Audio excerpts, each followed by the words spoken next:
Good evening, everybody. Welcome to Talking Landscape Photography. It's brilliant to have you with us. It's always a pleasure to be here and be able to bring you some different locations and different people and have a good chat along the way. We've got Paul and Nick with us tonight, as well as Ian Rolfe, and we're absolutely excited to hear all about King Island from Ian. Yeah, how's everyone been going? Nick, Paul, been out shooting much? I'll do me first. No, not much. Not much at all. So, very sad. Paul, you. That was the quickest pass like ever in the history of the show. Yeah, I'm always doing something. I ran been running astrophotography workshops down on the Tasman Peninsula as part of a lightwave festival. So I had a bit of fun on the Saturday night. An escape bowl with the spinning wheel, which I haven't really done, and all these crazy lights that I set up, and these $39 Bunnings, what I call them lightsaber lights that I had a bit of fun with. And of course, no one else was game to spin it all around, so I spent the entire night not taking any photographs and spinning around lights to everybody else. But I guess I'm the leader, so I guess it was kind of up to me. So we've got an exhibition coming up. Also, been working on, and I got another meeting tomorrow morning. We've still got the Men with Heart exhibition up. It's the final weekend this weekend. And so get yourself into the Melbourne Camera Club. It's for the Men with Heart exhibition, which is, if you didn't know, is a 20-year-long documentary project on exploring kind of what defines healthy masculinity in Australian culture. It's won a bunch of awards, and it's quite a powerful, beautiful exhibition. And it's at the Melbourne Camera Club in South Melbourne at the moment. And I was lucky enough to have Ian support there for the artist talk just a couple of weeks ago, which also got recorded on YouTube. I'll post something online tonight or tomorrow morning about it, just to connect everybody in on that. But yeah, very, very proud of that one. And we've got a few announcements at the end of the show that Luke and I and Ian have been working on. So that's also will come out of the wash tonight as well. So always chipping away, Nick. Good work, mate. Aren't you, Lucky?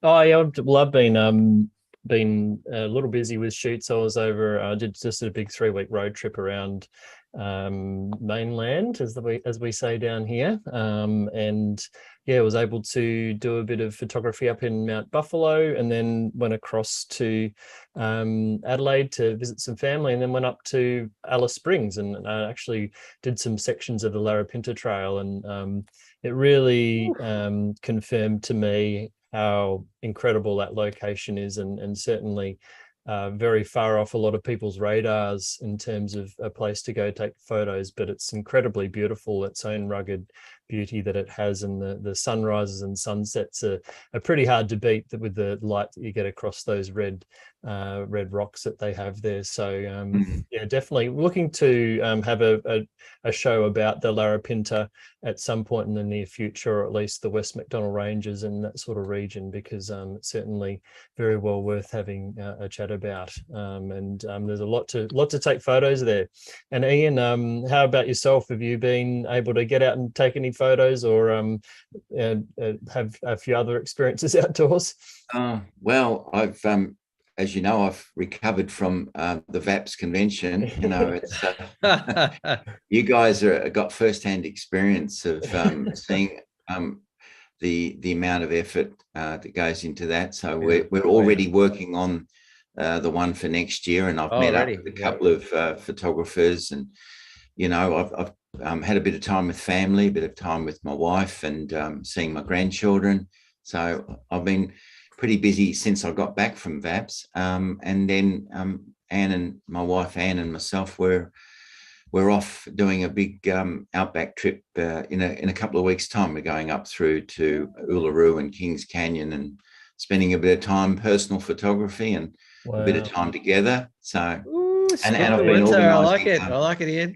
Yeah. I'm gonna go back a step, because some people have no idea what VAPS is. VAPS is an amazing photographic conference. And Ian's actually the president of VAPS. It's basically the Victorian Association, where they support and have an umbrella organisation for all photography in Victoria.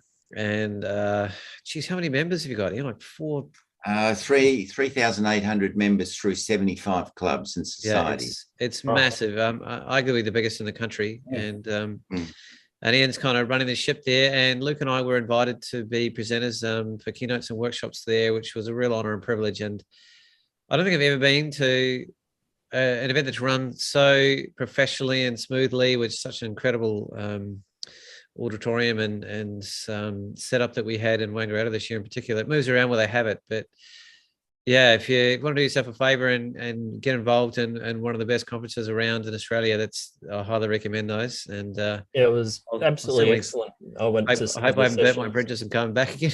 Yeah. Yeah, I went to some of the sessions and I learned heaps as well. It's just it's very well worth it. Yeah, and they weren't paid advertisements, by the way.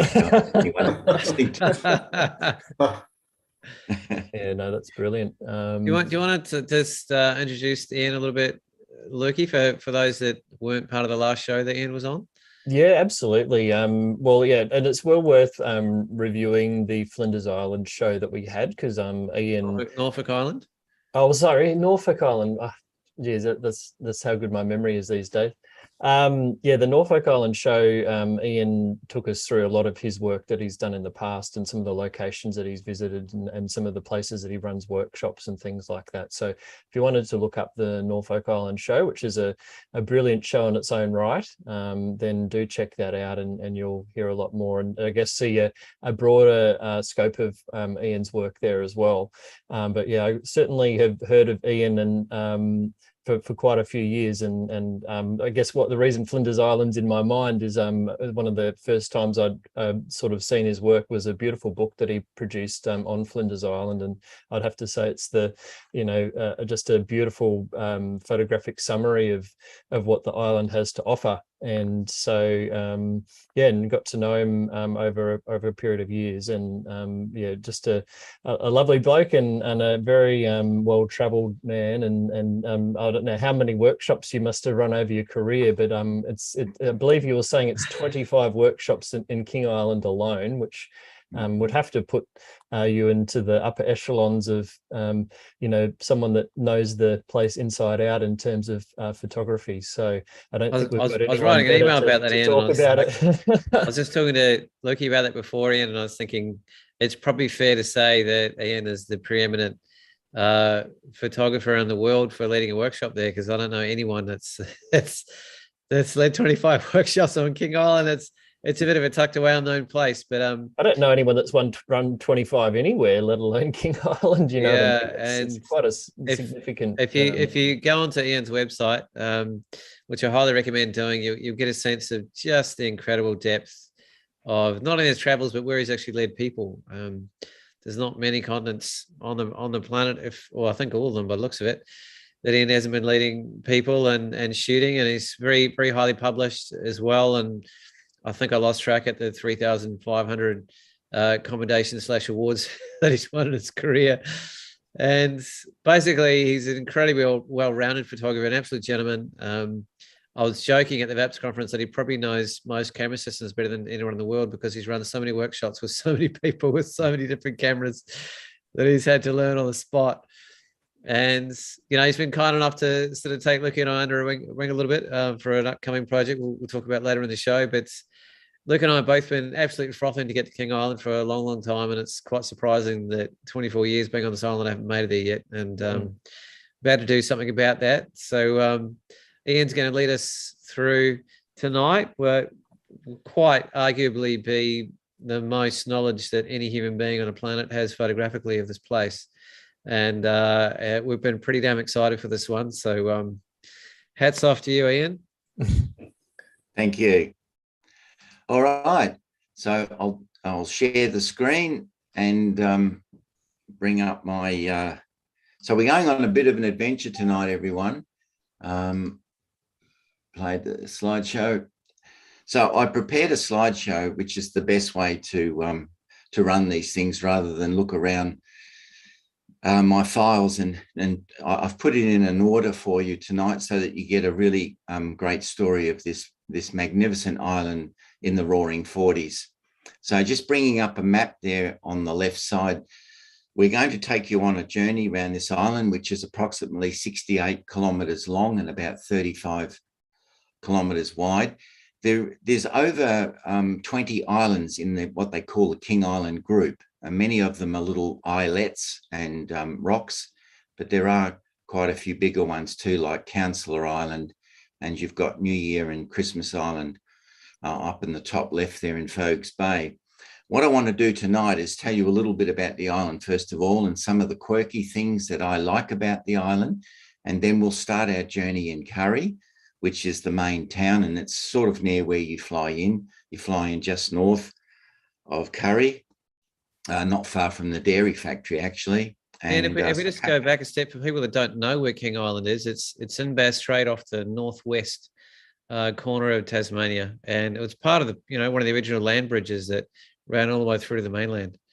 Yeah, thanks, Paul. Yes, actually, King Island, it's quite large. It takes up about a third of the distance of Bass Strait on that side, on the western side there. So we're going to go right around this island, and I'm going to show you what I consider to be the most significant spots. I haven't photographed everything on the island by any stretch of the imagination, but I know the island pretty well, and photographically, I know where most of the best spots are. So when you fly into King Island, you're greeted with this beautiful green tapestry. It gets close to 1 metre of rain a year, and of course the grass is very rich there because of the annual rainfall, and so it produces a beautiful lush pasture land which is suitable for beef and dairy cattle. It must be also some of the cleanest air in the world if they call that to Cape Grim, which is just a little further south. That's right. In fact, they've done tests at the bottom near Stokes Point, which is really, as the crow flies, not far from Cape Grim, and it is the cleanest air in the world. So any of that, when it's, because it misses South Africa, so the air that starts around South America and the Antarctic Peninsula blows around the globe, and it hits Tasmania and King Island, and it's the first real landfall. So the air's been cleaned beautifully. Mm. So most of the coastline, and when you talk to people about King Island, they go, "Oh, hasn't it got some beaches?" Well, yes, it has. So on the right there, you can see a beautiful unspoilt beach, but it's also got some amazing rocky coastline. So that rock formation there on the left is typical of the rocky coastline in many parts of King Island, but there's much more to it than that. Another thing that people think of with King Island is, as I said, the lush pasture land and the lagoons and the swampland with the Melaleucas. In fact, the Australian Melaleucas grow higher in King Island than anywhere else in Australia, and they shed their lower branches, so they basically look like pom-pom trees in many places, and they're very unique. And that was also the title graphic of our show as well, wasn't it? Yes. Melaleucas, yeah. Yep. Yeah. And of course the cattle are ubiquitous. In fact, there's over 70,000 cattle on King Island at any one time. What's the population of human beings in relativity to that? Between 1,500 and 1,600, depending on how many they've got coming in to work in the dairy factory. But it maintains a good population of around 1,600 people. There used to be a lot more there in the 60s, 70s and 80s, and I'll talk a little bit about that later on, to do with the scheelite mine. But at the moment, around 1,600. And there's a panorama of a typical King Island scene. So all you can see is the Melaleucas. See how they're all standing up like, basically they look like celery sticks, don't they, with pom-poms on the top. And then, of course, these beautiful fat cattle.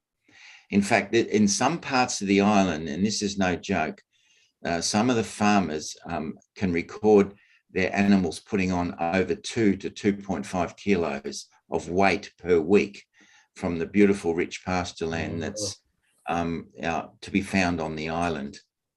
So wherever you go, you can get these gorgeous scenes of either black poles or Herefords, or in many cases there are Murray Greys as well. And it is just an idyllic scene. So you have this rich peatland, and particularly in the north of the island, they drained a lot of it. And so it is this black peatland, and then it's bounded by sand dunes, which separate the coastline from the pasture land, particularly in the north. And so I never get tired of seeing a pastoral scene like this. Although it's not wild, it is still peaceful, and it's kind of gives you an idyllic feel. And I can never stop photographing them, as you can see here. I love the way the cows just munch contentedly in the fields, and then there's all these beautiful clouds and fresh air around you. You sleep well at night, I can tell you. And have a look at the number of cattle in that. I wanted this one as a cloud scene, but look at the cattle in the field below there. Absolutely incredible. And of course, in the summer, it dries off a little bit, but the grass gets longer and the cattle can almost hide in it. It's just, these scenes, I just love them when you travel around the island and you watch the cows munching contentedly, whatever the season. And then, of course, in the spring, you've got lots of the young ones coming along. This is Murray Greys of different shades. And this is in the south of the island, where there's a huge farm run by the Bowling family, and they have a huge Murray Grey herd down there. And I didn't know this until I started running workshops there, that the cattle actually eat a bit of the seaweed, because at certain times of the day they'll go down along the coastline and they'll munch on the seaweed because it's just full of vitamins and minerals. It's a bit like, cattle have a salt lick and they put minerals in that salt lick. Well, naturally, the cows, if they can, they'll chew on the seaweed if they can get to it along the coastline where there's no fences. So I love the Murray Greys, and I'm always forever photographing them, and the Herefords. And some of the farmers I've got to know. This is a lady by the name of Hoelen at Golden Farm, and she's got beautiful black poles. And her and her husband have won Farmer of the Year award twice, I think, for Tasmania. Their property is an absolute credit to them. And she's a lovely lady, and absolutely loves the whole way of life down there. And the farm is a credit to them, actually. So basically, the first impression you get of King Island when you arrive is Melaleucas and beef cattle. But of course, there's another story to King Island, and it's the dairy, which we'll show you in a little while. So here's the Melaleucas. And of course, this is the one that they featured to promote the show for tonight. The celery sticks with the beautiful pom-poms on top. A beautiful scene. And of course, King Island did have a lot more lagoons than it's got now. It's still endowed with lots and lots of beautiful lagoons, but particularly up in the northern part of the area around what they call Egg Lagoon, they drained it after the Second World War and started a venture for soldier settlements. And of course, this lush, peaty ground can support thousands of animals. And so today, when you go to look for a Melaleuca swamp, you can still find them. And a lot of the creeks, like this one at Grassy Creek, the Melaleucas just line the creeks, and you get these beautiful, almost silhouetted images of the Melaleucas reflected in the still waters.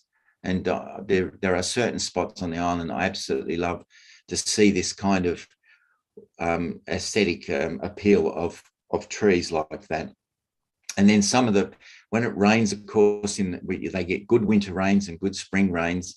And then the Melaleuca swamps fill up with water, and the island is just blessed with so much water, and it holds in these wet areas.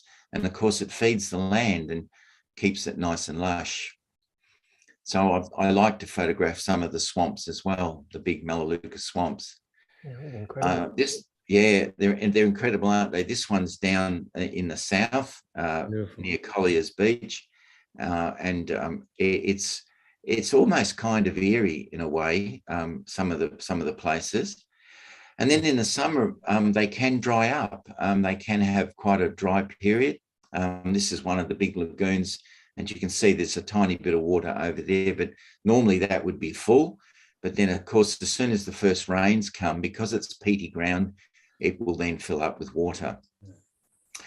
Then in the spring, what's gorgeous about the early spring down there, the Melaleucas all blossom, and it's this, you don't want to be suffering from hay fever because it can cause a bit of chaos, but they come out like big dollops of ice cream, and the blossom and the bees, and of course they get Manuka honey down there because it's where the honey comes from, these kind of Melaleucas.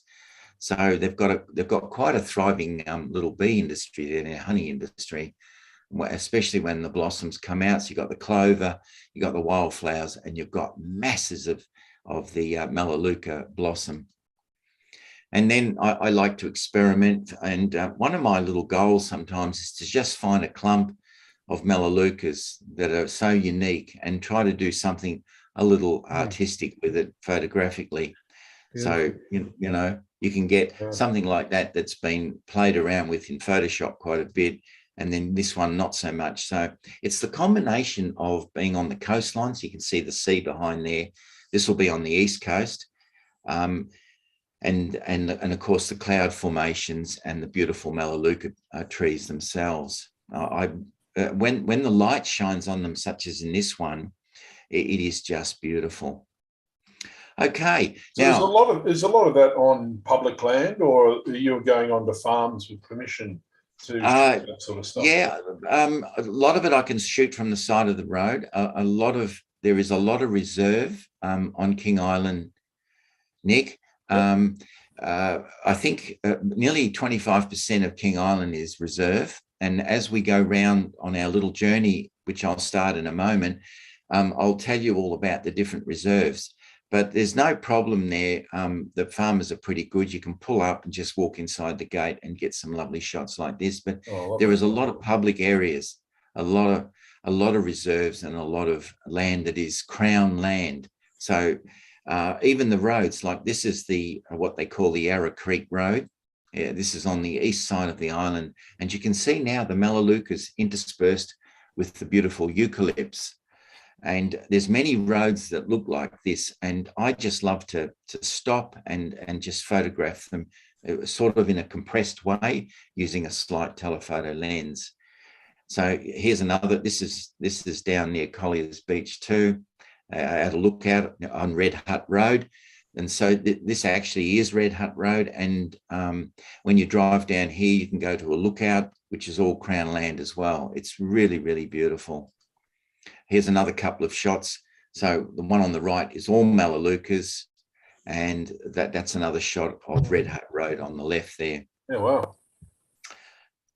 So it's just such a pretty place. And here's another scene. This one's going across to Cumberland Lighthouse.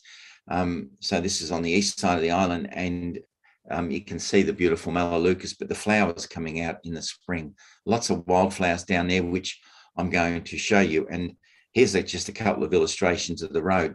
This is the road that goes through the swampland towards Surprise Bay on our right. And then on our left, we've got one of the main roads that goes across to the little village of Narracoopa. Okay, wildlife. Well, the islanders are not so wrapped in these little fellas. The Paddy Malin or Rufus wallaby, there's probably over 500,000 of them on the island, and they cull them. I think they started a little abattoir there recently to try and have wallaby meat sent to the mainland. I don't know how that's going. I haven't heard any more about that, but they have culled these in the past, up to 40 or 50,000 a year, and it makes no impression whatsoever. They breed as fast as you can use them or get rid of them. But they're the most gorgeous little things. And then, of course, we also have the Bennett's wallaby, or what we call on the mainland the orange-shouldered wallaby. The Bennett's wallaby is a slight variation or subspecies of the orange-shouldered wallaby, but nearly the same. And they are a gorgeous animal as well, and they don't mind posing for you. And then, of course, we've got some creepy crawlies. King Island is famous for its snakes. There's 3 of them, and I'll just run through them. This is a copperhead. and he posed for me for quite a while with the help of another Ian. I'll tell you about him in a moment. We just got him to curl up a little bit tighter to make a better shot. Then we have the tiger snakes, and they grow quite big on the island because their main diet is shearwaters or mutton birds, of which there's a plentiful supply. So they get quite big, these fellas, same as on Flinders Island, as you're aware. And then they have the white-lipped grass snake. And what's interesting about the 3 snakes that are found on King Island is that over a long period of isolation, many thousands of years, these 3 fellas have all developed the same venom. So you don't need to tell anyone if you've been bitten what sort of snake it was, because they've all got the exact same venom. It's quite weird. But the most surprising thing is no one's been seriously hurt with a snake down there, as far as I know, and I have asked about that. No one's died. A few dogs get killed and a few cattle. If a cow or bull accidentally steps on one of these fellas here, especially the tiger snake, he will bite. And then, of course, the farmer will be driving through his paddock looking every other day at his cattle, and one will be dead, and it'll probably be a snake bite. And the dogs worry the snakes. They keep going back and worrying them, so the snake will strike out. This little fella here, this white-lipped grass snake, I got a funny story there. I was photographing up north at Cape Wickham one day, and I've set up the tripod, and I was mucking about putting filters on, and I must have been there for about 20 minutes. Anyway, when I lifted the tripod off, one of these little fellas shot out. So he'd waited patiently under the grass while I did all my photography, and as soon as I walked away, he took off. So snakes are quite timid, but you see them all the time around the island. And these are the fellas I love. The blue-tongue lizard. This is the blotched blue tongue. You've got them in big tongue. Oh, they're big too. Like every time I pick one up, I can't believe how fat they are. Yeah. So you can see me, because I actually love them. I used to have them as a kid, and so I've still got this real thing for blue tongue lizards, and I can't help picking them up. And sometimes I used to carry a pair of tweezers, and if they've got the ticks, I just pull them out. I can't help it. I clean them up and then let them go again. They're kind of lovely things. It is worth noting for those viewers that think about picking them up. They do bite. They're not. Yes. They're not medically significant, but they will bite and they do hurt. So you just keep away from their mouth, and probably best not to pick them up in general. No. Not unless you're a lizard lover like me. Yeah. Fair call, Nick. OHS. Now, the other thing about King Island, we're on wildlife at the moment, is the birds. And this is just a few that I put in tonight. I didn't put every bird that I've shot down there, but nearly 200 species have been recorded on the island, and that's either permanent or migratory. And I do have some of my favourites. It's beautiful watching the birds and seeing especially the birds of prey, because there's lots of roadkill down there, as you can imagine. So there's a lot of birds of prey down there. But I've got some favourites. One of them, of course, is the ruddy turnstones. I think they are just so lovely. And you can see these little fellas, they're migratory birds, and they come in and they take over some rocks, and then they fly up and down the beach. They're just beautiful. Then also the common tern, or the black-headed tern, I love them as well, and there's lots of them on the island. And then there's some surprising things. Over the years, birds have been brought in. Now, these are wild American turkeys, and the island's got lots of them, believe you me. And if you need a turkey for Christmas, well, any farmer will tell you, just goes out in the paddock and gets one. So these were posing for me. And then one day I had this special, I pulled up, I couldn't believe it. There was this bunch of turkeys going over a sand dune in the summer, and I thought, I've got to get that shot. So it was a classic. I've never seen them do that. I haven't seen too many shots like that, Ian. No, follow the leader. It's just amazing. In fact, Ian, the guy that runs the Wilderness Lodge down there, he's got that in the entrance as you walk in his Wilderness Lodge. It's beautiful. Nice. And then the other wild things down there are the wild peafowl from India, or what we call the peacocks. And In fact, Ian shot that one there on the right, literally with a camera. It was a great shot. I said to him, I've got to have that. So I got a copy of that. But the peacocks are everywhere as well, and you can hear them. And then there's the English ring-necked pheasant. Unbelievable birds, and they're all over the island as well. So it's like a larder. There's ducks and there's geese. And it is unbelievable.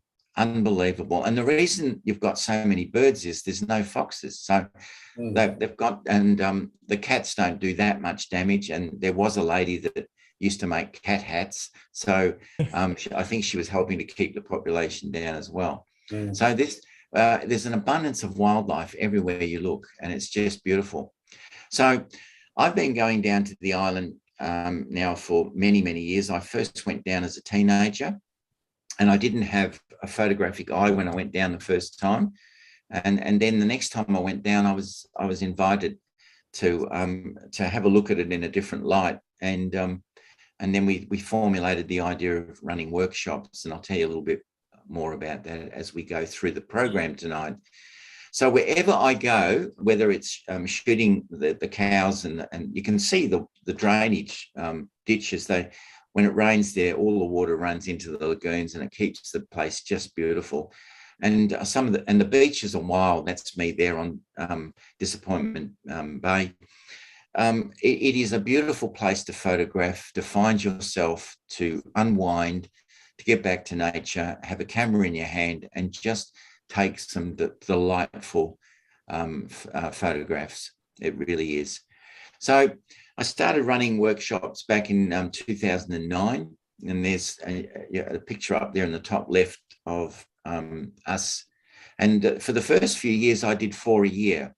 And then as the years went by, I reduced it to, I think I did 3, then I did 2 for quite a while.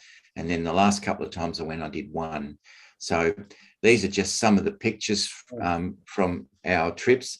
And a couple of times we had so many come down for the week, I was running 3-day ones at that stage, and progressed up to a 4-day one eventually around 2017, 2018. But we'd have picnics on the coastline. There's a group posing with the whale bones that are found in Curry. There's some whale bones there. But every workshop we did was just beautiful. And of course, we used this special 4-wheel drive Ockers, which is an Australian 4-wheel drive truck designed and used in the mining industry in Western Australia. Now, Ian bought one to start with, Ian Johnson, and then he progressed up to running 2. And sometimes we used both of them on the trip. And of course, he loved to get photographs of him driving through wet areas. But of course, he always made sure I got wet doing it for him. So, so whether it's on the beach, and we did have some fun. It's really amazing. And these trucks are fantastic. And they're a joy to be in as you drive around the island. And of course, no matter where he goes, you go off the rocky parts of the beach onto the sand. If the sand's firm enough and the tide's out, you get a great ride. And as I showed you when we were talking the last time, he can actually get it off the ground. I mean, we're talking many tons of truck here, and he can get it off the ground with passengers. He's amazing. I mean, look at the grin on his face. He's a real character, you know. Anyway, he boasts that he can take it anywhere, and of course his motto is we take you where others can't, and 99% of the time that's true. The other 1% of the time it's not true. Oh no! But he's this is in Surprise Bay. Surprise. What happens is the seaweed comes in. So to be fair to Ian, he waits for low tide, but the seaweed rots on the beach, and then the sands from the roaring 40s will cover the seaweed, and what looks like a really solid beach, in fact, becomes a bit of a bog. So, of course, out come the branch brigade, and you can see Lucinda there. with Ian, and I'm busy taking a photo. I did go and help her get some branches, I must admit. So we've had some fun getting stuck, and we've also had some fun getting off the beaches, and most of the time it's fine. And then when he's not doing that, he's trying to splash me again, as I don't know how many cameras I've got wet. So it's pretty amazing. Anyway, let me introduce Ian Johnson on the right, Lucinda Dengerink on the left. Absolutely wonderful business couple. They run King Island Wilderness Lodge. They run King Island tours. They also have a top restaurant, which I'm going to talk about in a moment. But when we did the workshops, Ian would always make sure that we ate local food. And of course, we've got King Island beef roasted with gravy and vegetables coming up with a glass of wine for one of the lunches. So that's the sort of thing we used to organise on the trips. And there's nothing Ian can't put his hand to. He's a pretty amazing guy, and Lucinda's an absolutely wonderful lady.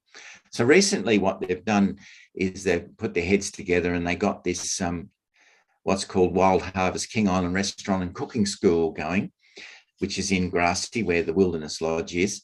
And recently that's been awarded in the top 2 restaurants in Australia by TripAdvisor reviewers. So they do an amazing menu. It's a kind of paddock to plate experience using local ingredients, seafood and beef and dairy.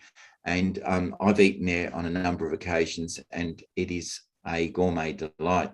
And of course, Ian loves to have, when I went down there a few years ago to do a shoot when he first opened the restaurant, and he said, let's get all the animals out. And so we had chooks and sheep, and well, I'll show you the pigs in a moment. Anyway, that's them now. So that's Lucinda now on the right, and Ian in his vegetable garden on the left. So they try to grow a lot of vegetables too that are used in the restaurant. This is the product before it goes on the plate. So fresh eggs, beautiful lamb, and beautiful pork. So Ian, and of course the turkeys are coming in for a feed too. And I tell you what, if they get too close, there could be a turkey on the menu as well. But he's got these wonderful pigs that he raises for the pork products that they use in the restaurant. And this is the interior of the restaurant. And Ian went all around the island, and he asked some of the farmers, because there's a lot of old buildings I'm going to show you in a second. Amazing place. So a lot of the decor of the island, the flooring, the walls, and the ceiling have come out of old homes on the island.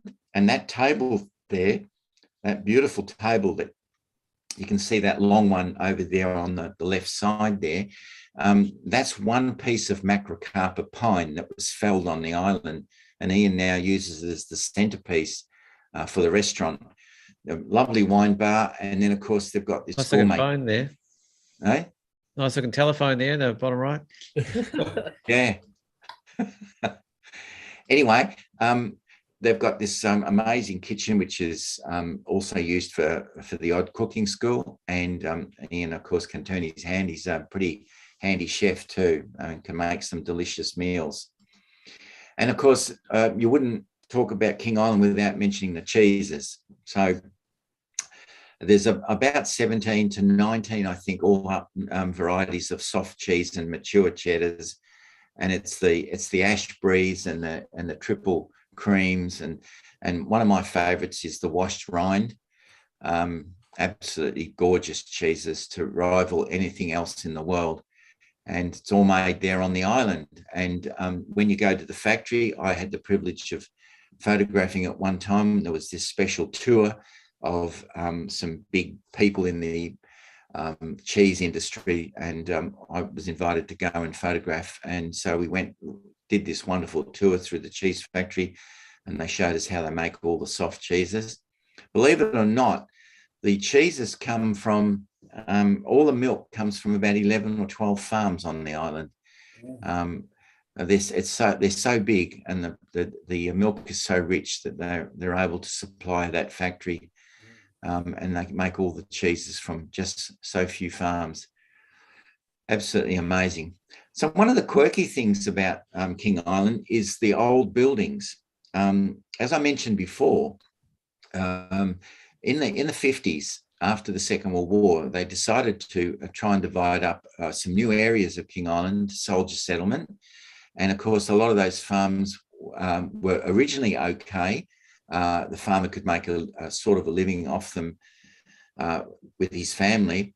As time has progressed, though, like all things, farming now is a bigger operation. And so 4 farms have become 1 farm, or 6 farms have become 1 farm. So the old buildings have just been lying about.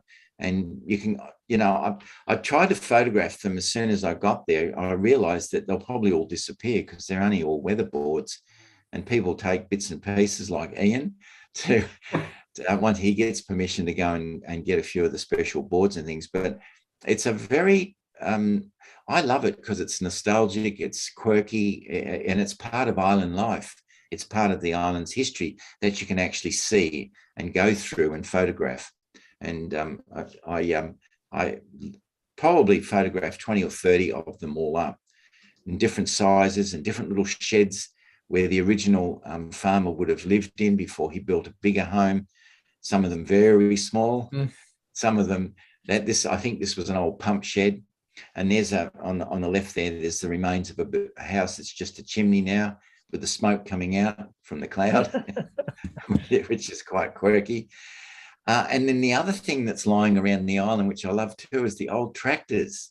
They've just sort of parked them up in the Melaleuca bush and left them to their own devices. So it could be a Ford F100, it could be an old tractor.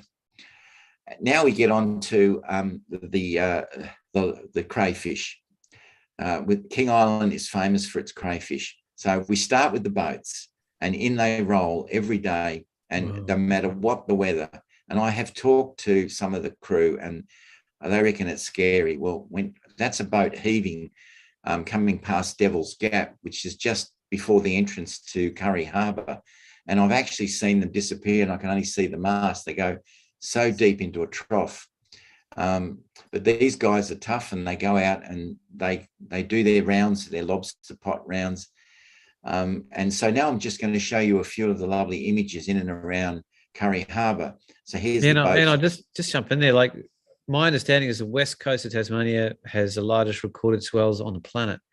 Yes. And I think it was 22 meters was the record. So in the west coast of King Island is right on the path of all of that. So it's not just a subtle commentary here. This is potentially some of the wildest seas in the world. Yeah, you're right, Paul. In fact, one of the I've talked to quite a few of the boat crew, and they've been scared. They've experienced 60 and 70 foot swells, and and they tie themselves, and they're trying to empty the lobster pots, and they're trying to get back, and it's horrendous. It's wonderful to see, but I mean, I don't mind going out on water, but I don't want to be out on that. Anyway, Curry Harbour is a safe harbour, and if it's too rough, they can always go around and park on the east side at Grassy, where there is another big harbour. And sometimes they have to do that because it's even Curry, it gets too rough to come in over, the entrance and into the harbour itself. But on a normal stormy winter's day, it's okay. And the boats are wonderful, and they all seem to come in around lunchtime. So if you go down in the early afternoon when they've all parked in the harbour itself, and I'm just showing you a few images in and around the harbour to give you an idea how lovely it is when they're all in. I think there's about 19 cray fishermen on King Island, so it's a big industry there, really it is. And of course, the crays are amazing, and they just bring them out of the hold and they pack them and take them up to be put down on ice, and then they're flown out mostly to Asia. So most of these don't come to the mainland. They're just flowing straight out to Asia where they get a better price. But having said that, the IGA in curry is the only IGA in Australia where you can walk in and order a fresh cooked lobster and it'll be delivered the next day at the counter for you. I don't know many supermarkets that will give you that service, but the IGA in King Island does, and they are tasty little beasts. And then, of course, not only have you got these beautiful crayfish or lobster, southern lobster, you've got this gorgeous the Tasmanian giant crab, which is caught and brought onto the wharf at Curry as well. Aren't they incredible? And so of course they've got to tie them down so they don't bite you. But look at the size of them. That do some damage, that's for sure. I mean, that is incredible, isn't it? Yeah. So Wow. I was actually shooting, the Lobster Association of Australia wanted quite a few images, so I shot a heap of stuff for them just to give the idea of the size and the handling of them. They're amazing creatures. Anyway, they pack all the giant crabs up as well. So some boats just do the giant crabs and other boats just do the lobsters. And this is a general overview of the harbour. You can see the wharf going out there. You can see the opening up to out through the back there to the western side of the island and the Roaring Forties. And they do a lot of their own repair work on the island. They've got a dry dock. And so often you'll see a boat pulled up and it'll be being scoured and repaired and fixed up and painted. So it's quite a busy little harbour at times. And there's another general overview. And this shows you the metal lighthouse that was built and designed in England and shipped out piece by piece.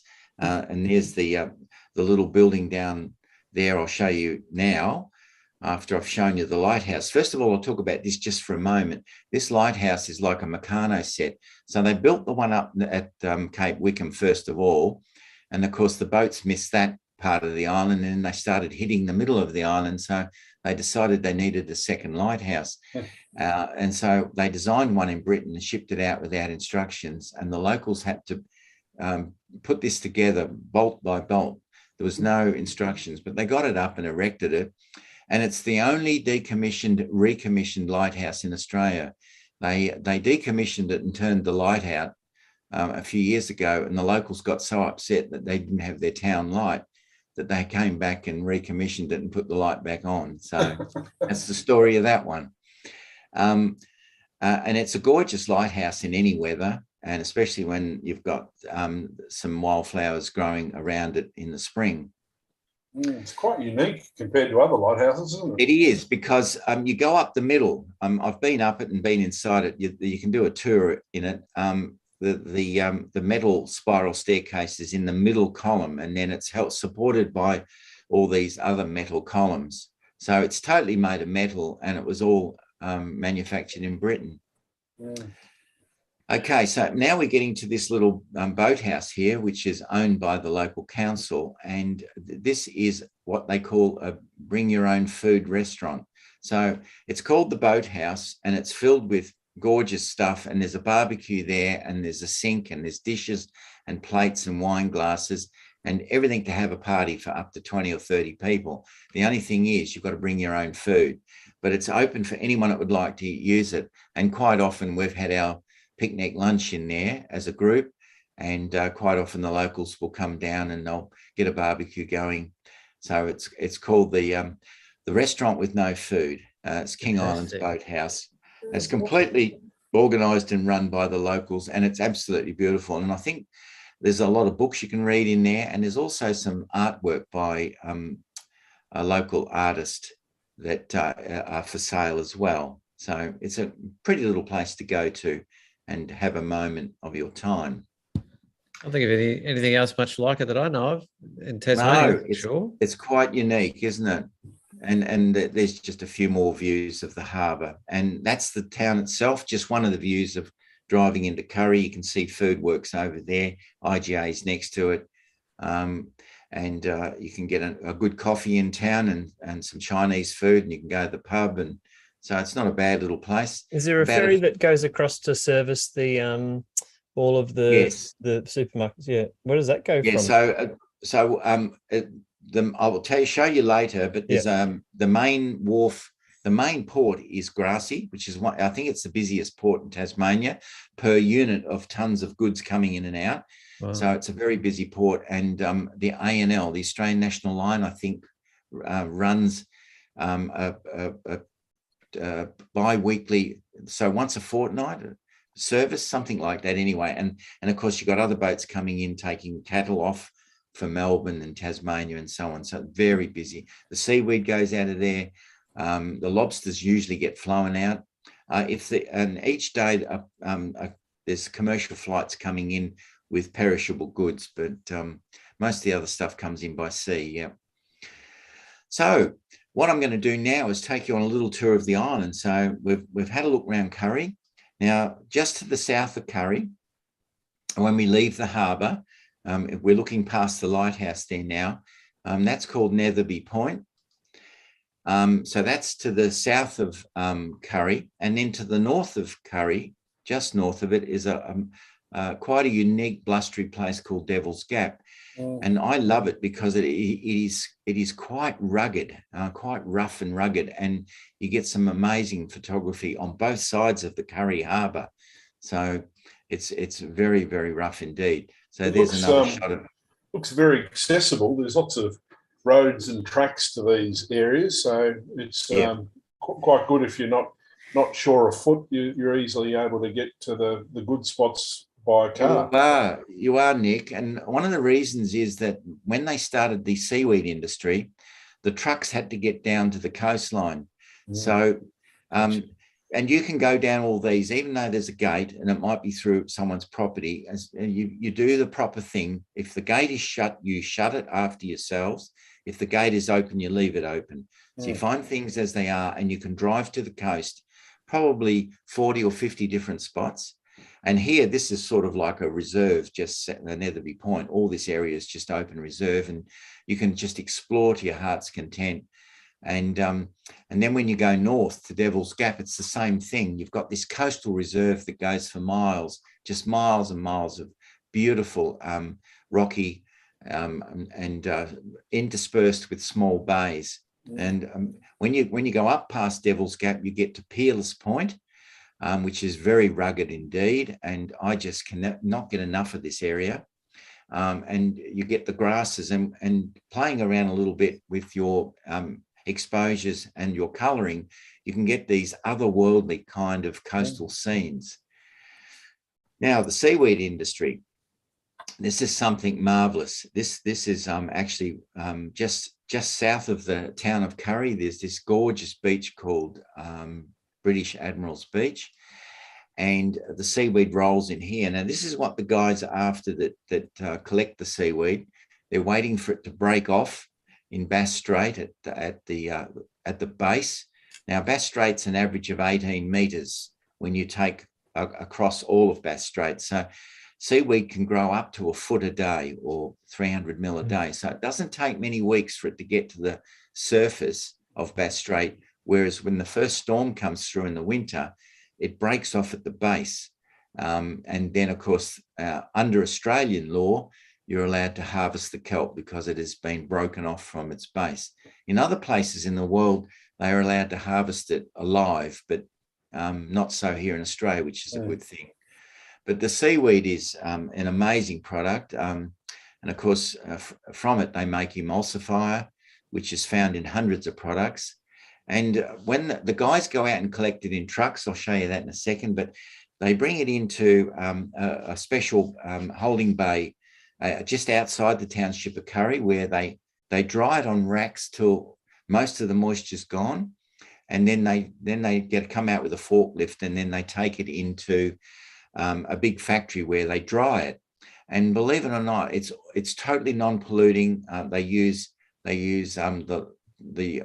any tree, any Melaleuca that falls, they cut that up and they dry that, and they use that in the kilns to make the heat to dry the seaweed, which is then pulverised and taken to Scotland.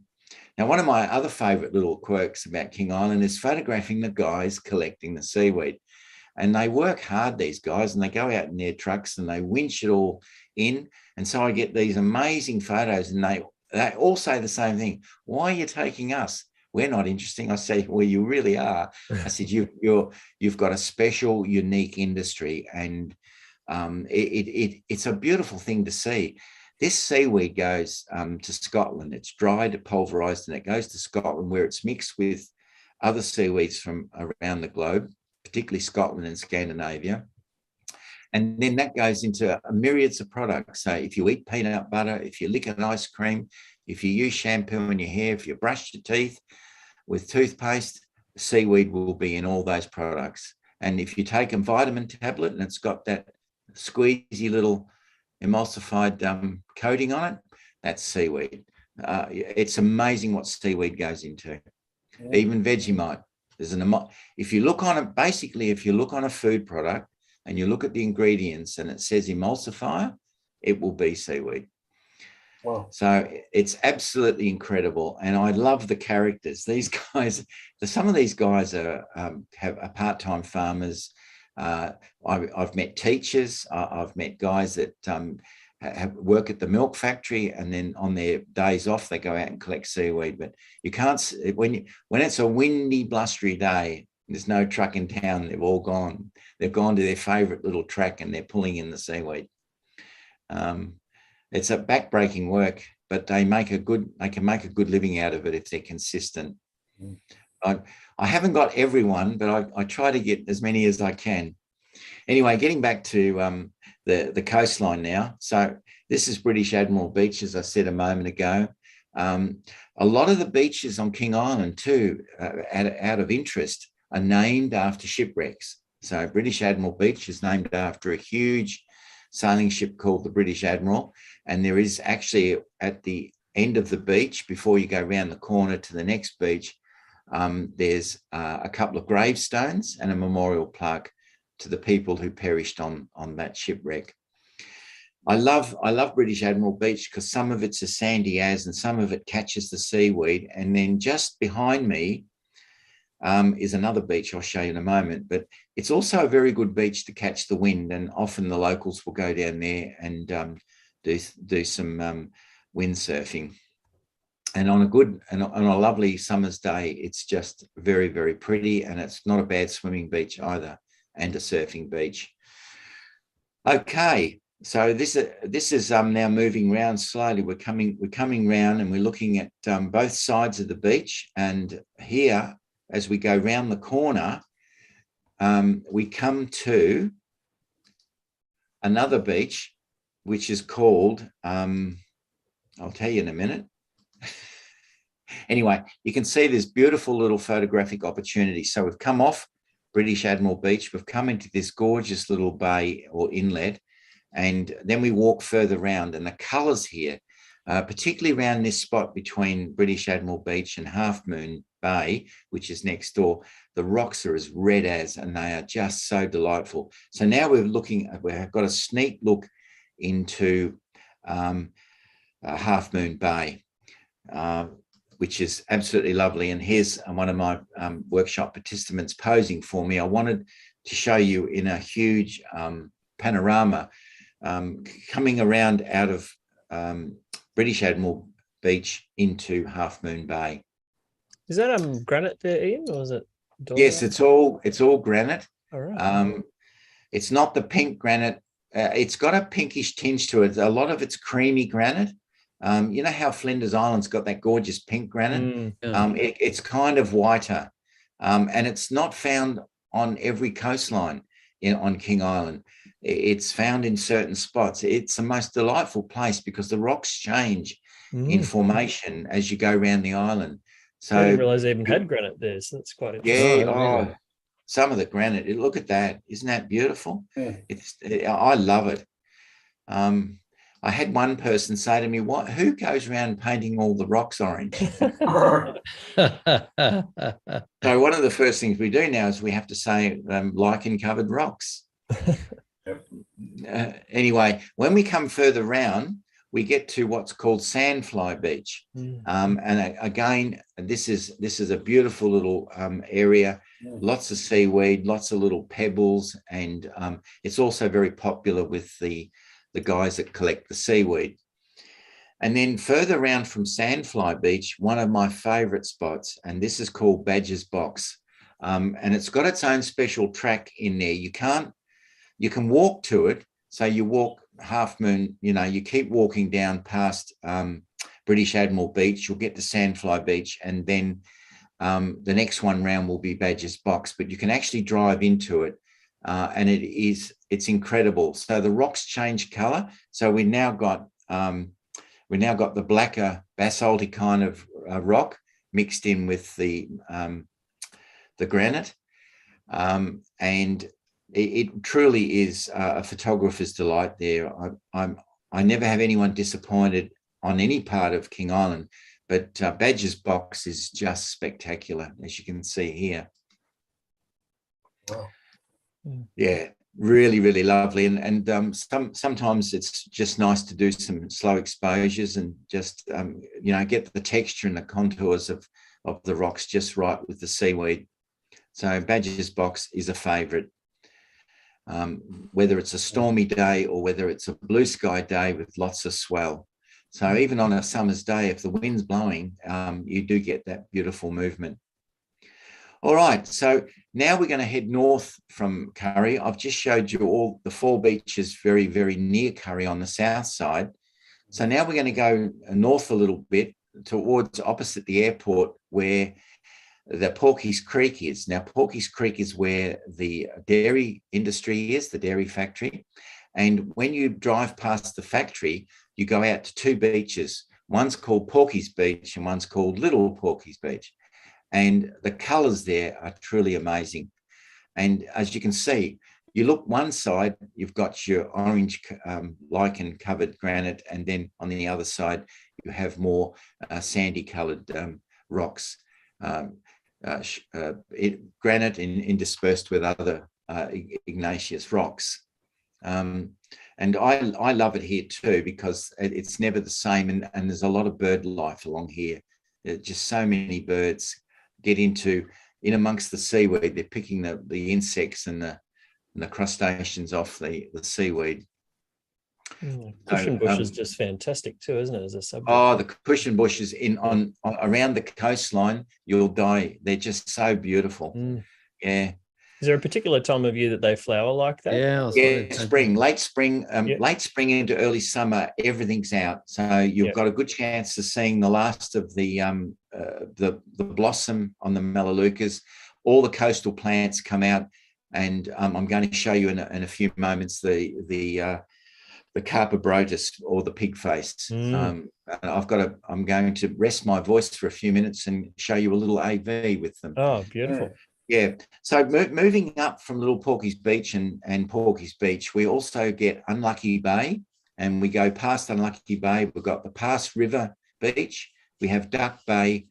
Then we've got 3 rivers, and we've got one that's called Dirty Bay, and then another one called Whalebone Beach. Okay. And when we come up past all those beaches, we come to an area that was settled quite late in the history of King Island, and they took a lot of the trees out, the Melaleucas out, and this is an area around Yambakuna. And Yambakuna is quite unique because when you drive through it, it's lush. They're all sand hills, but they seem to hold the grass, and it kind of is doesn't look like King Island. I love it, especially in the afternoon light when you get the cumulus clouds coming up behind it, as you can see here, and also here. So it kind of looks like not King Island.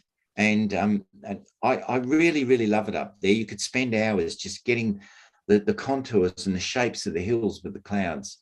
So this is Yambakuna. Now, I'll just go back. When you go on this track at Yambakuna, you go inland a little bit, and it will take you through a grassed area like this with a few Melaleucas, and then the Melaleucas get more and more until you come to a special place called Bob's Lagoon. Now, this is a seasonal lagoon, It's mostly filled with water. I've only seen it sort of half dry once.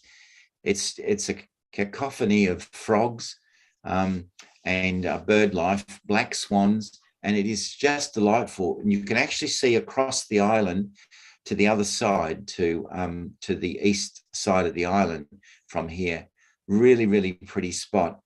And so in every season, it's just a delight to drive through, taking you up further to the north to more lagoons. So this is Bob's Lagoon, and it's in different seasons.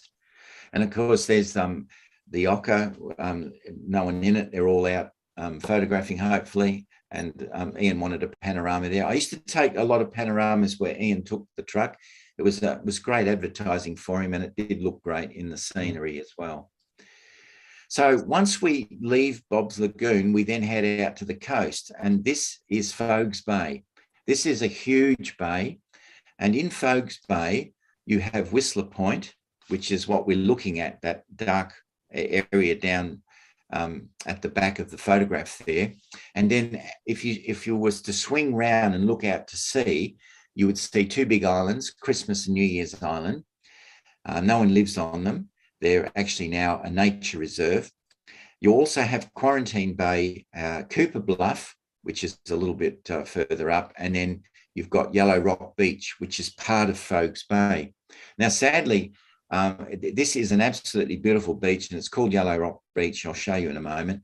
But this is where, first of all, Whistler's Point. Okay, now it's called Whistler's Point because on the right side there, can you see those old timbers? That's actually the keel of a sailing ship called the Whistler.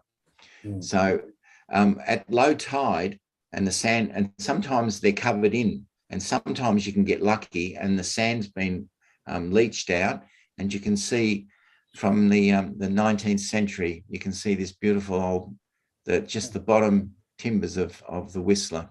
The sailing ship there. It's probably worth mentioning. I don't know if I'm stealing your thunder for later, but you 300 wrecks. Yeah, you did mention shipwrecks before, and it's notorious. I think it's the Cataraqui. The Cataraqui. The Cataraqui, is that how it's pronounced? That's Australia's worst maritime disaster.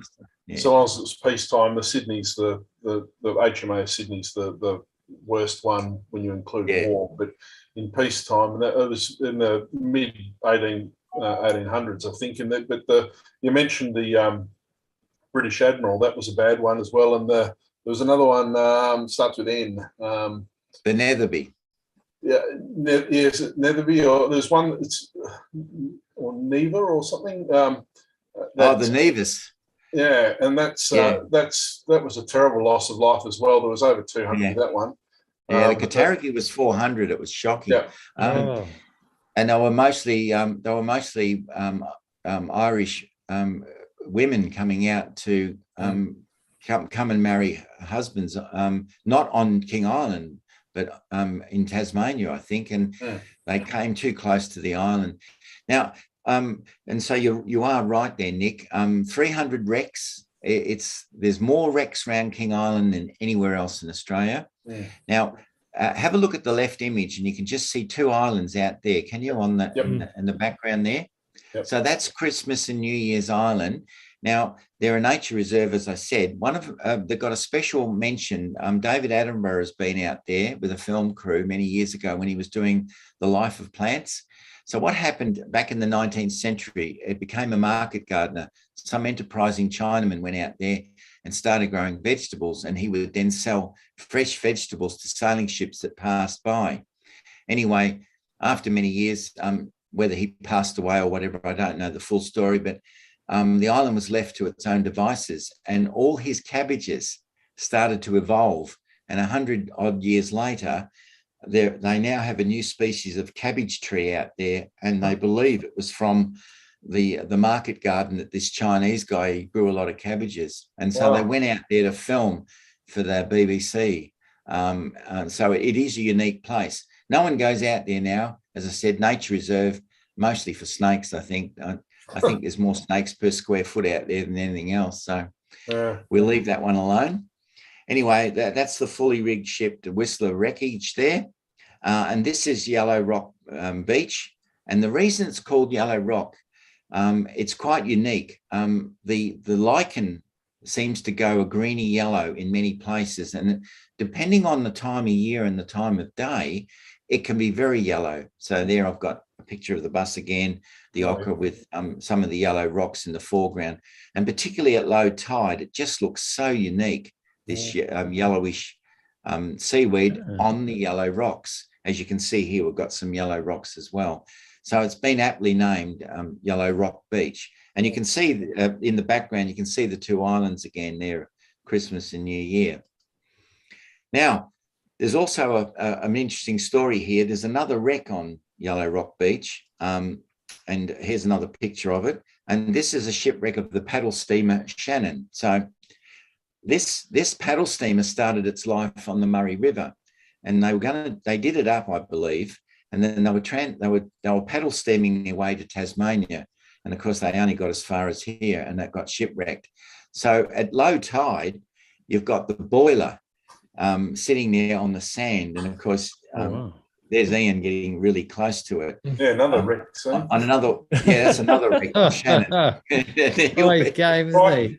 Yeah, he's game. He really is. It's amazing where he gets that thing. And Lucinda can drive it as well too. It's quite, and he's got a couple of guys on the island that drive when they can't, when they're busy doing other things. So a beautiful beach for reflections. And then when we leave Yellow Rock Beach, we're getting right up near the top of the island now on the western side. And there's a few lakes, and one that comes to mind is quite pretty. A lot of Melaleucas around it is Cask Lake. And I believe that because of the fresh water quality, they used to take the casks there and fill them up. So it became known as Cask Lake, one where you could get water. Yeah, wow. But there's also Corduroy Lake, which is over in the far distance there towards the right side of the picture. And in front of me there's Lake Wickham. So now, obviously, we're getting up near Cape Wickham. But my favourite lake is the big one.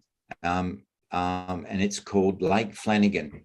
So when this fills with water, this is an amazing sight. I absolutely love it. And that's my wife and her girlfriend just standing over there in reflection. And it's a beautiful lake to walk around and to just contemplate. And it's quiet. There's not a soul around.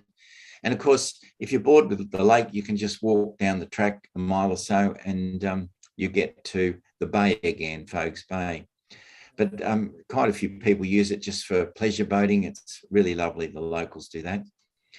Now we've got to Cape Wickham, and this actually is taken from one of the little rock poles in Victoria Cove, looking towards the Cape Wickham Lighthouse itself. And of course, this was taken, you can see the blowouts up there on the sand dunes. This photo is a few years old. It was taken before the golf course was built. And so is this one. So this is one of my first panoramas I did up there. I've got this special little place where I can shoot through the inlet there and straight up to the tallest lighthouse in the Southern Hemisphere, built of local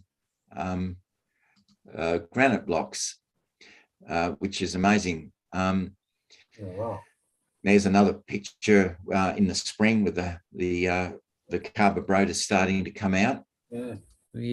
And all around, like there's bits and pieces. Like you can get some unique shots. Like that's one of the eye bolts and rings from one of the stays that actually held up the communications tower. So and then there's another shot there, a compressed shot of the lighthouse with the road going down into Cape Wickham. This was the pulley to tighten the actual cables of the lighthouse communications tower. And there's one with just clouds above it, which I just absolutely loved the day I saw that. So Victoria Cove is a very pretty little spot. And if you get down to the water's edge, I suppose it's half filled with golf balls now, but back prior to when the golf course was there, or the golf links, as I should say. It was an absolutely rugged, wild, and splendorous place indeed, and I took many lovely images there. Okay, moving out of Cape Wickham and Victoria Cove, we come across the top of that little isthmus and we come to Disappointment Bay. And Disappointment Bay is another favourite of mine for a number of reasons. It's got the most beautiful beach at low tide. It has groups of boulders and rocks, which are a knockout. And then at the end, there's something really, really special. So here's the kind of scenes you can get with just the boulders. Absolutely beautiful. And as you walk along, you've got these different groups of rock formations. And there's also a creek that comes out of a lagoon up here, which is beautiful. But look at the colours of that. You've got, at low tides, you've got the greens and yellows of the seaweeds, and then you've got the lichen in the background of the granite. Superb place indeed. Now, this was what I was telling you about. There's a couple of little lagoons just behind Disappointment Bay, and the creek runs out and it's full of tannin, but oh, it's pretty when you can get reflections like that. Yeah. So these are the shorter Melaleucas. There's two varieties of Melaleuca on King Island. There's the tall one, and then there's this stumpy, sort of more like a tea tree kind of Melaleuca. Now, wildflowers.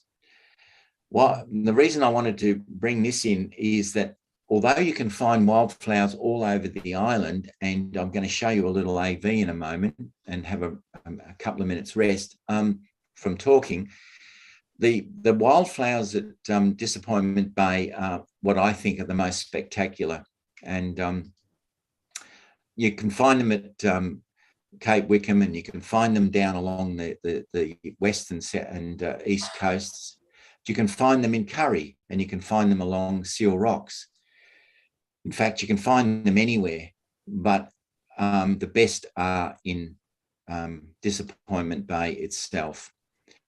So I'm going to put this on now. I want everyone to just sit back for a minute, and they don't have to listen to me, and just enjoy this beautiful AV for a few minutes, showing you the wildflowers, mainly the Carpa brodus, or the pigface, the native pigface from King Island.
Okay. Well, So I reckon, Ian, you've probably single-handedly doubled the King Island economy with that presentation, mate. That's what an absolutely.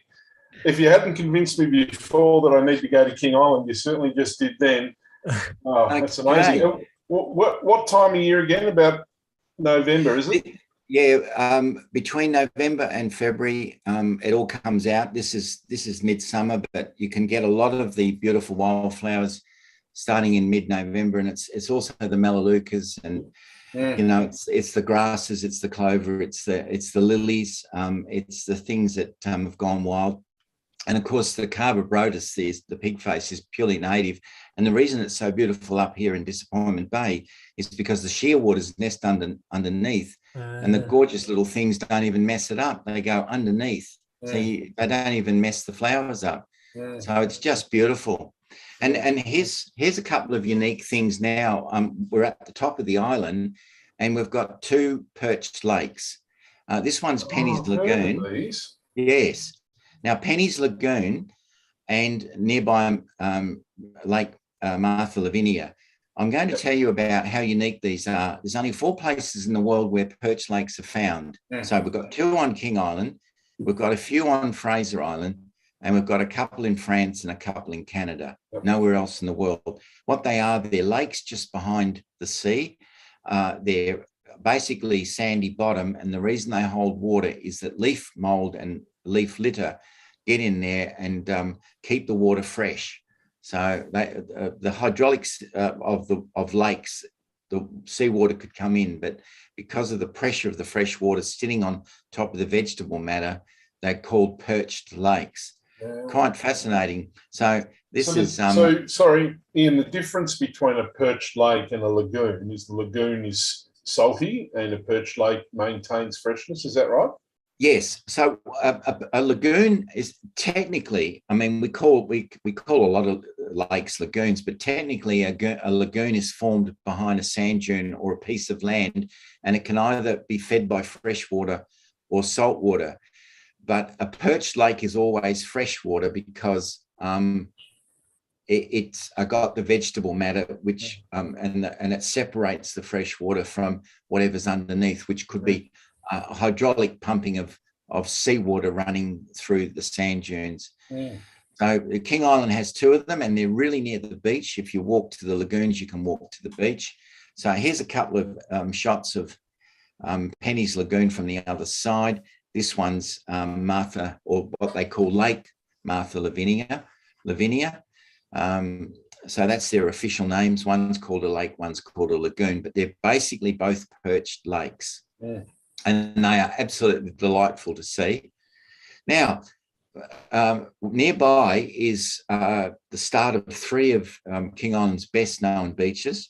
You've got Martha Lavinia Beach, you've got White Beach, and then you've got the aptly named 9 Mile Beach. And I can guess how long that beach runs for. Okay.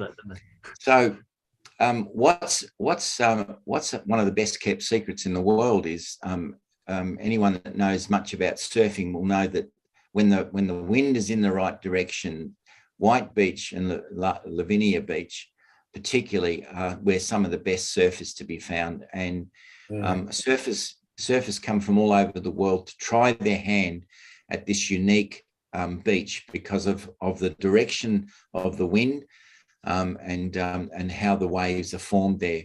It's an incredible beach, and I love going out there just to watch the surf. But sometimes it's very benign, and the colours are just startling up there. If you walk along on a summer's day with clouds, cumulus clouds coming across it, you think you'd be in a tropical island. It really is gorgeous. And of course, the other thing is the seashell collectors from all over the world are mesmerised by this beach because they've discovered over 350 variety of shell on this beach. And so you can just go along. They look like middens, but that's just what nature's done, the tides, and brought the shells ashore. Look at that, absolutely beautiful. So that's Martha Lavinia Beach there. Now, coming away from the beach and starting to head south, we get to Council Hill, and this is the highest point in the north of the island. So Council Hill, and I've deliberately softened these couple of images just to show you the vegetation that grows at the top. But Council Hill is 86 metres high, and this is the surrounding countryside. It looks like this.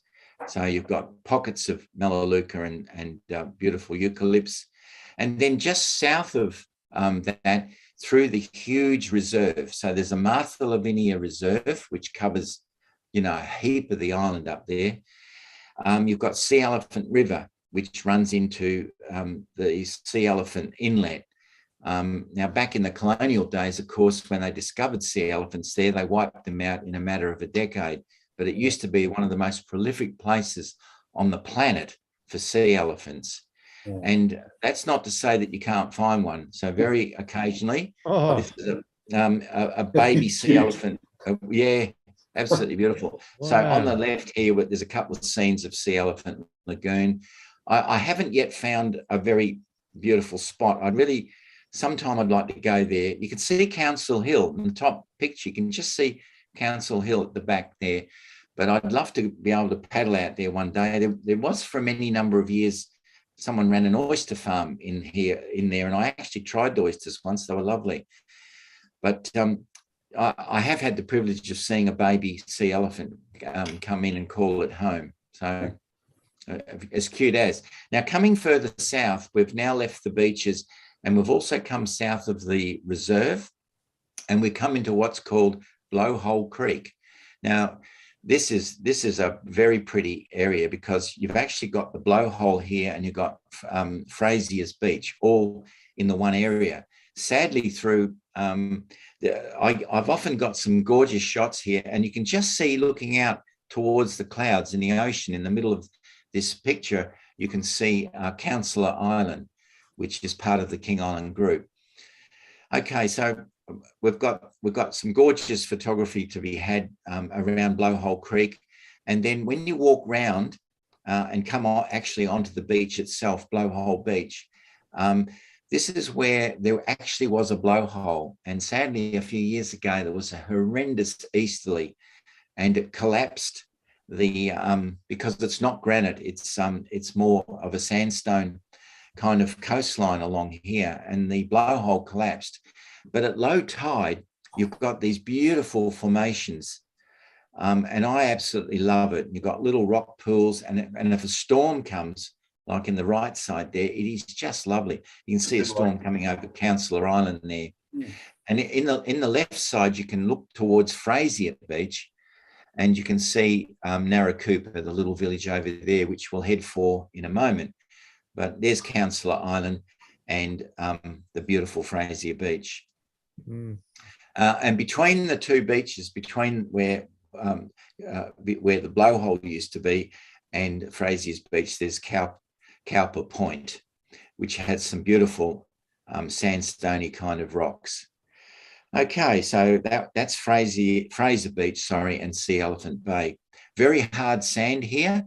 Ian can actually get often across the little creek, and this is one of the groups we ran one year. We had so many people. I think we had 14 on the workshop. It was a very popular one, and so we used both the ockers so that everyone had some room inside for their camera gear and so on. So the next place coming south is Narracoopa, which has also got a pier, which they keep in fairly good repair. This used to be where they used to bring the oil and the petrol and all the services in for the island, but it's now just a little fishing pier and more for tourists and fishermen. You can often see seals down in and around the Narracoopa pier. And at low tide, it's also very, very pretty. It's kind of basalty and rocky at this point of the island. So I often get some nice images down here, particularly when we've got some gorgeous cumulus clouds and some backlight coming in, as you can see in these photos here.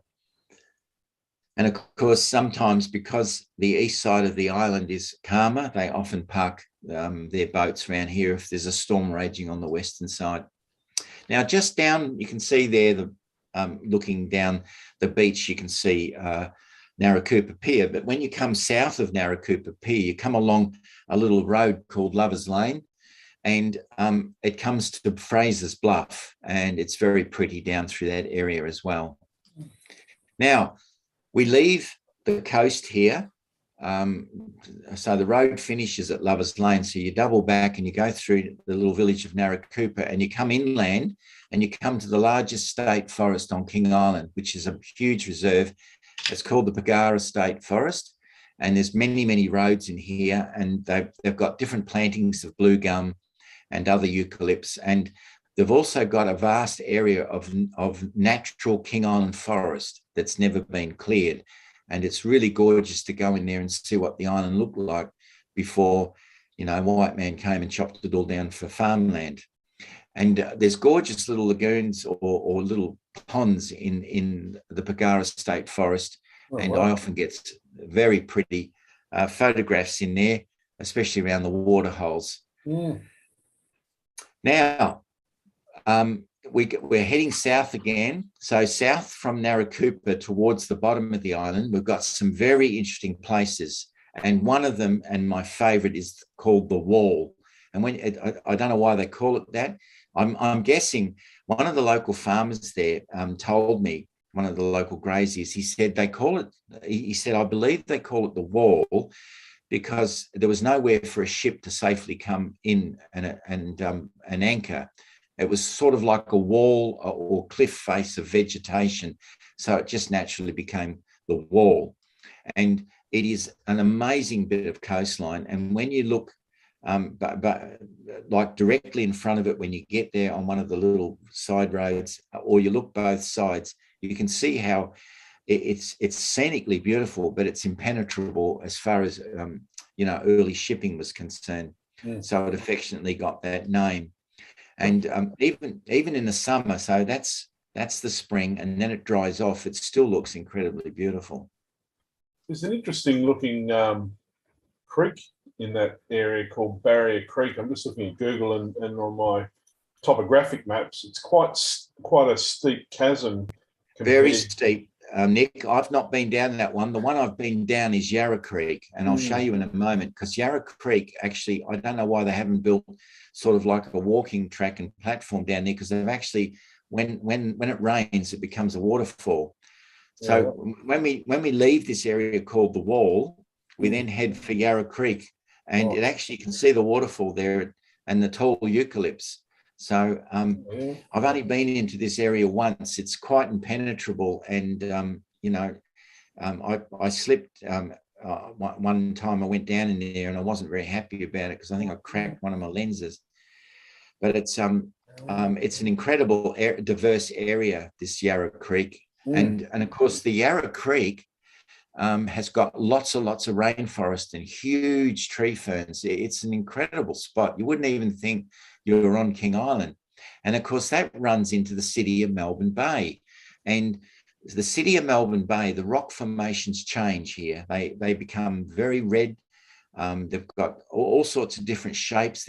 Some parts are black, some are red. I love this city of Melbourne Bay. So you go down Skipworth Road. It's owned by a family, the Skiptons, and you actually go almost past their front house, the door, and you can park and you can go down onto the beach. And the city of Melbourne, of course, is another shipwreck. So one big sailing ship was called the City of Melbourne, and it got wrecked just off the coast here. When you come down onto the beach, though, you can see the road coming down, and then you can see the fence line coming. So the Skipton family run a big cattle grazing property here, but you can come down onto the beach and then you can walk both ways. You can walk south or north on the east side of the island, and this is the sort of scenery you get. It's just totally wow. You've got sandy beaches interspersed with these little inlets, and on a stormy day with the birds flying over and the sea crashing around you, it's totally incredible. So I absolutely love that, and I love the red color that you get on the rocks here. And so Yarra Creek and Skipworth Creek all kind of run down into the one area there, and you can see this was shot in the spring because the Melaleucas have all got the ice cream dollops on them. Now, further around, when we leave that area, we go inland a little bit and we come to a big lagoon area, and there's 4 lagoons in a row. One of them, my favorite's called Pear Shape. Obviously, it looks like a pear from the air. And it's got gorgeous Melaleucas all around it. And also right next to it, you've got Attrill's Lagoon, and you have Sullivan's Lagoon, and then you've got the Pear-shaped lagoon. Now, at different times of the year and season, and depending on the weather, this is an incredible area full of birds, full of shapes and textures and colours of the Melaleucas and the reflections in the water. I just love it here. Absolutely beautiful. And of course, if you get a summer storm, it is incredible. The Melaleucas just light up like they've been lit up with lights. So that's Attrill's Lagoon. Absolutely beautiful. And this is the first one that dries off in the summer. This is Pear Shape itself here. It's beautiful.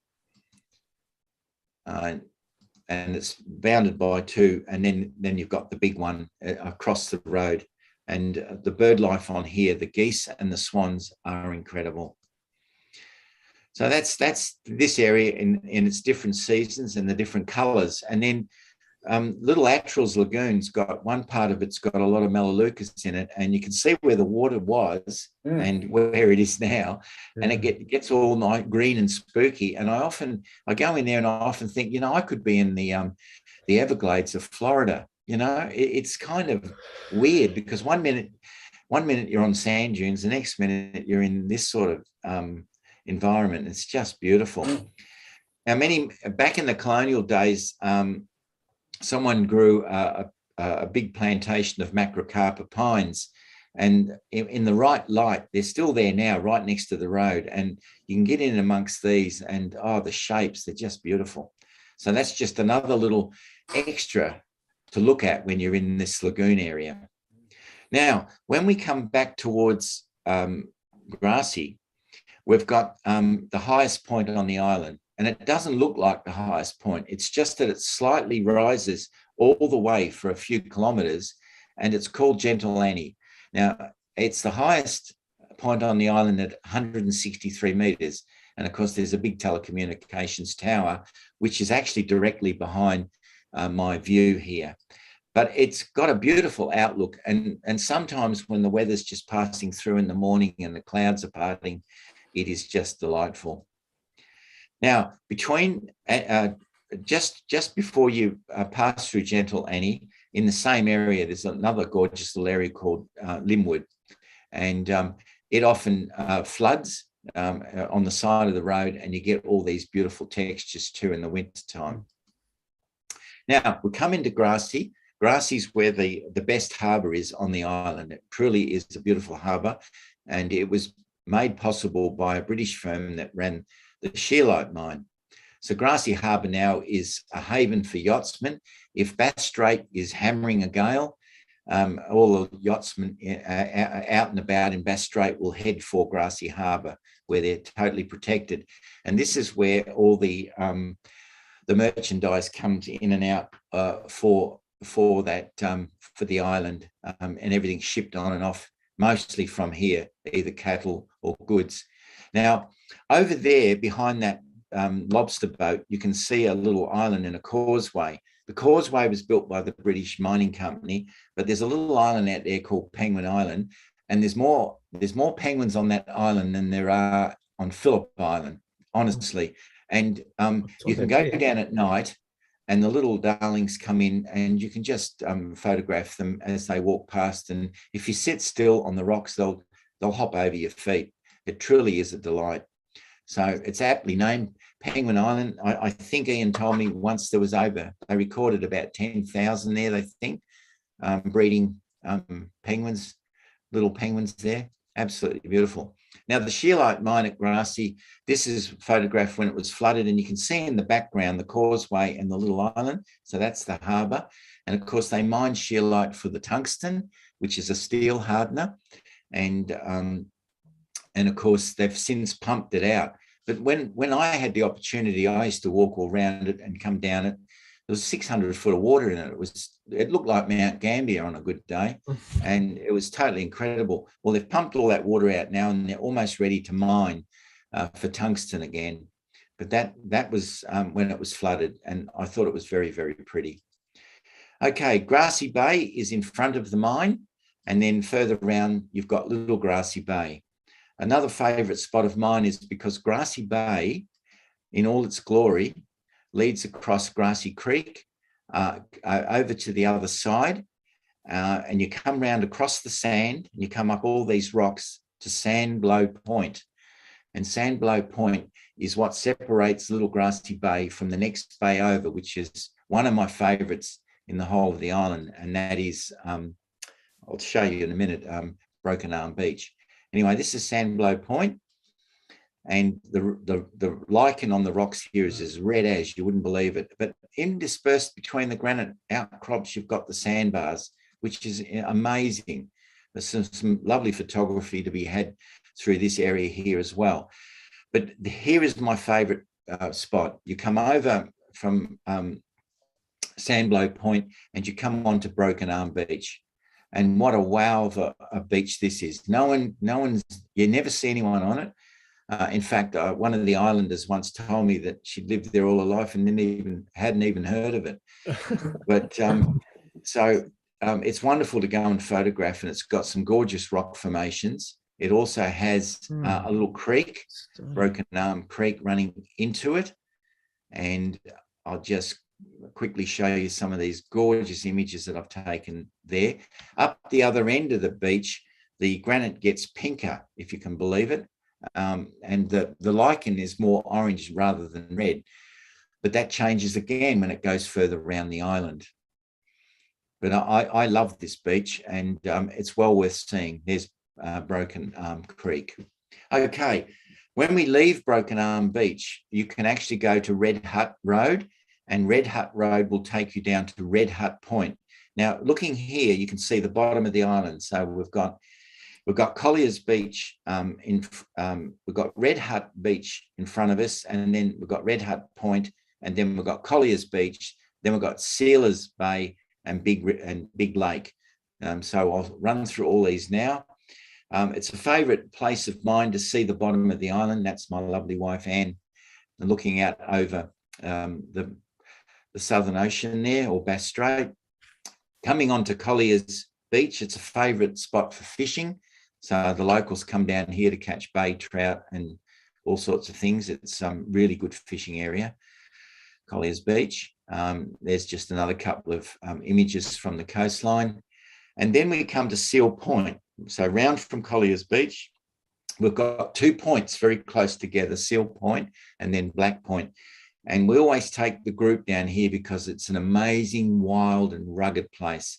And Ian can get almost to the edge of the rocks, as you can see there. And we often have lunch here too, because there's a cave just back from the beach, which is lovely.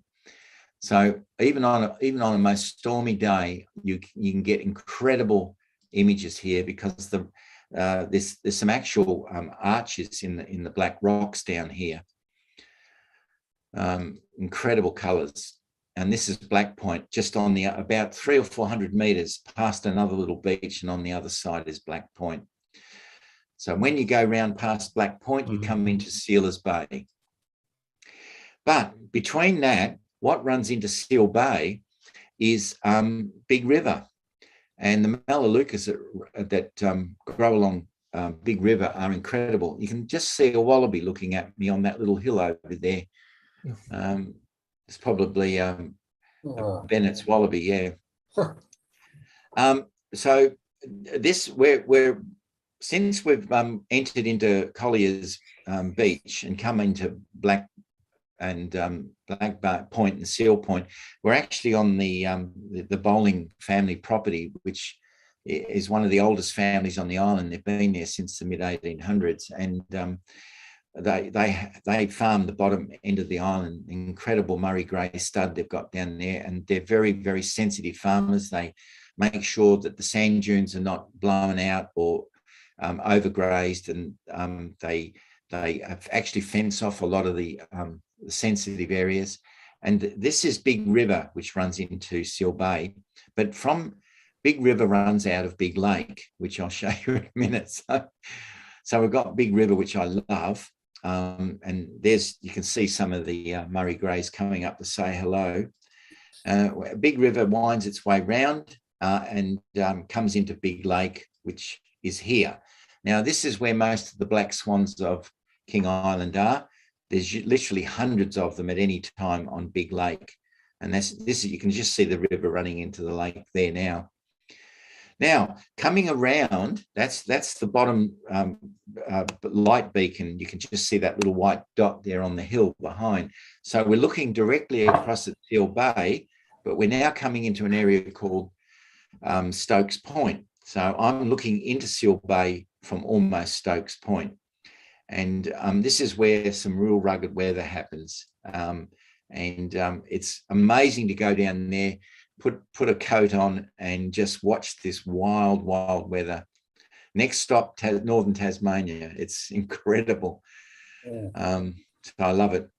Anyway, on the bowling property, there's some more lagoons. They have on their property Pioneer Lagoon, Woodland Lagoon, Shearing Shed Lagoon, and Denby's Lagoon. And their landscape is just incredible because it's all sand dune country. And when you look right up at the back, you can almost make out a tower up there in the distance, and that's Gentle Annie. So you can see we've just wound our way right round to the bottom of the island. Anyway, the bowling property is beautiful, as I said, and you get some gorgeous panoramas down there. And of course, when it's stormy and the sand dunes and and on the way down to Stokes Point, I call this the Outer Hebrides. There's this little area that's just got rocks and lichen and fresh and salt water, and it looks like the Hebrides to me, because I've photographed up there a few times, and you could just say you're in Scotland and they'd believe you. It's incredible. Yeah. So we get down to Stokes Point, and we're looking north now. But when we look south, we've got all these jagged rocks sort of pointing out towards the bottom of the ocean, almost saying, don't come in here, it's too dangerous. And they all face out. I can't believe it. There's actually rows of them. And if you want to walk between them, they're almost as high as you. It is just amazing. And on a stormy day, I just love it down there. Absolutely love it. So showing you just a few pickies of Stokes Point now. And then, of course, when we start heading back, so we've come around the bottom of Seal Bay, we've come down to Stokes Point, we've seen all the wild weather, and then we now head up halfway up again, and it's called the Gulchway. And the Gulchway is, don't ask me why it's called the Gulchway.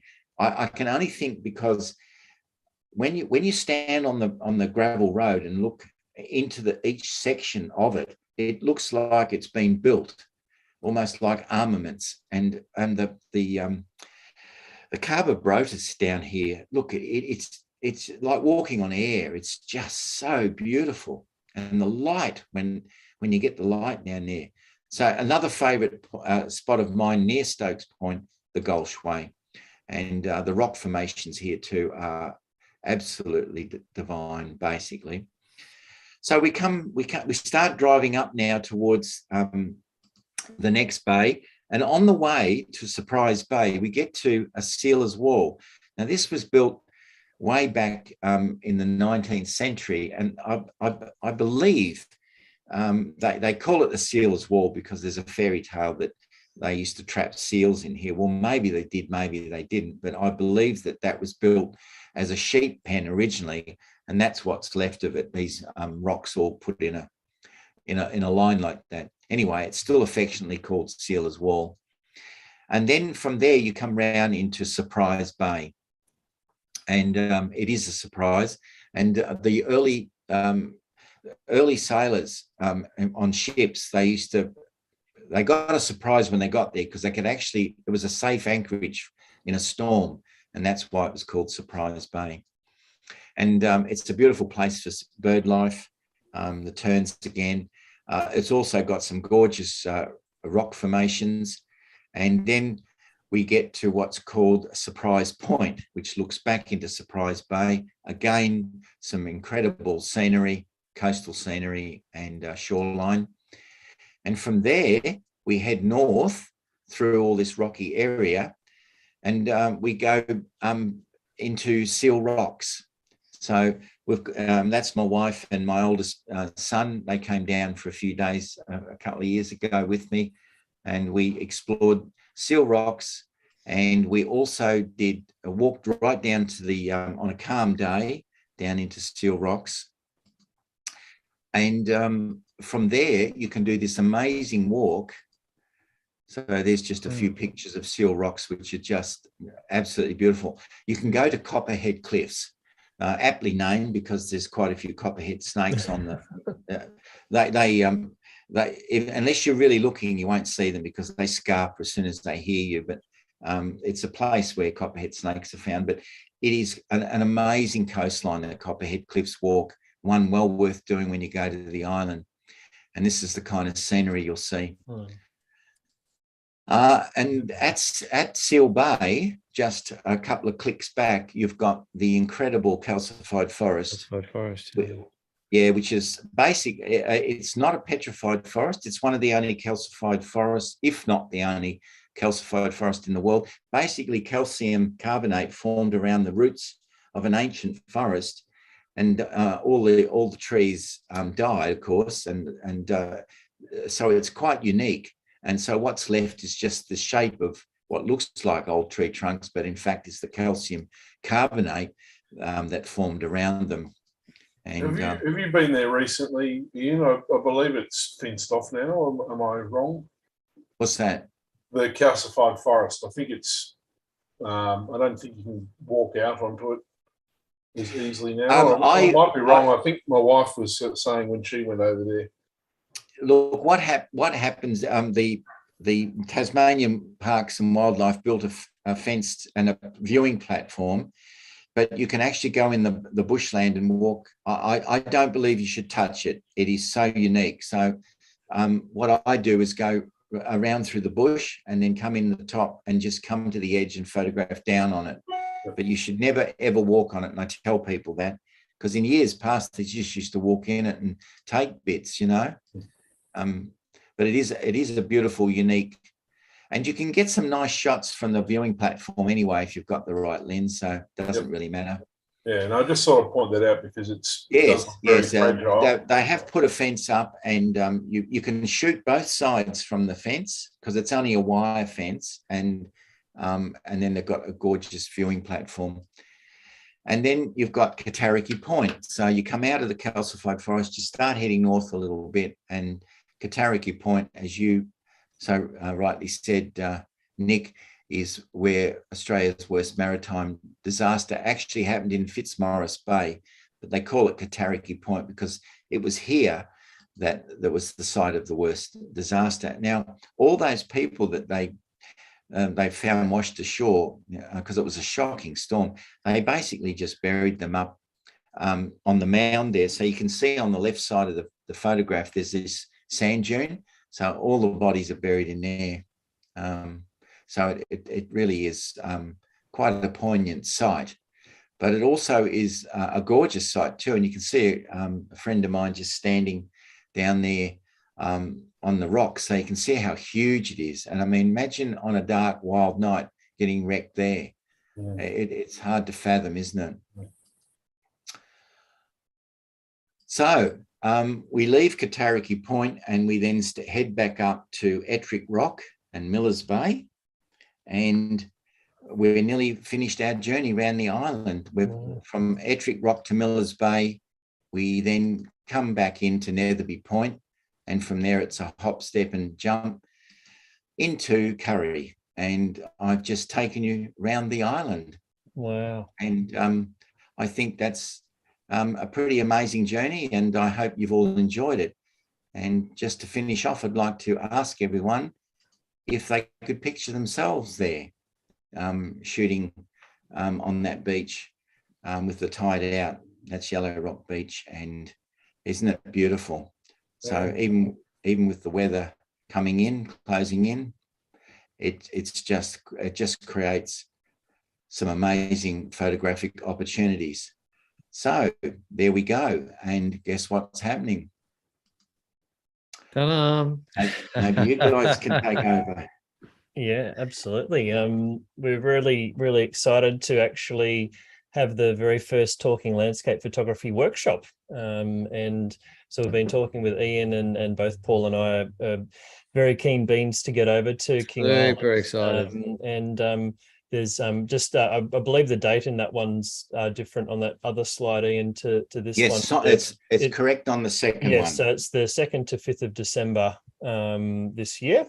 And so you'll be joining Paul, Ian and myself over there, which is a lot of joint experience behind the camera, and Ian's 25 workshops as well. So, and probably knows everyone on the island by now too, I'd imagine. So it's a really quite an incredible opportunity, even just for Paul and I to be there, and also join with hopefully some of you coming across as well. So, well, I was assuming we'd be pretty well connected in with Ian and Lucinda, who you introduced us to the beginning of the show. Ian as well, staying at the Wilderness Lodge, and yes.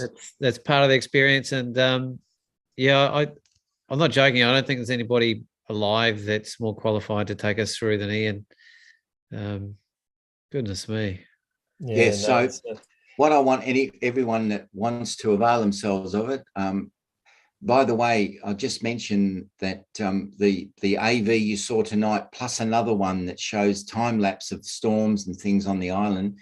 If they go to my YouTube site, Ian Rolfe Southern Lightscapes, they can look at both of those videos. I'll put one up tonight, and one's been up there for a while. So avail yourselves of that and enjoy the King Island experience on YouTube. Now, other than that, they can go to my website. And they can follow me on Instagram. But please email me for further information if you picture yourself there. Yeah, so Luke has a connection through to Ian's site on his website as well. Yeah, but Ian's the main point of call for this one, because he's the king. He's the if you king want of to King go Island. to a landing page online to get a link, you can also type in kingisland.tlp.show in your browser, and that'll take you to a landing page as well, where there's a link to click to send Ian an email there, and so that's so Ian's going to look after all of that for us, which we're very grateful for as well.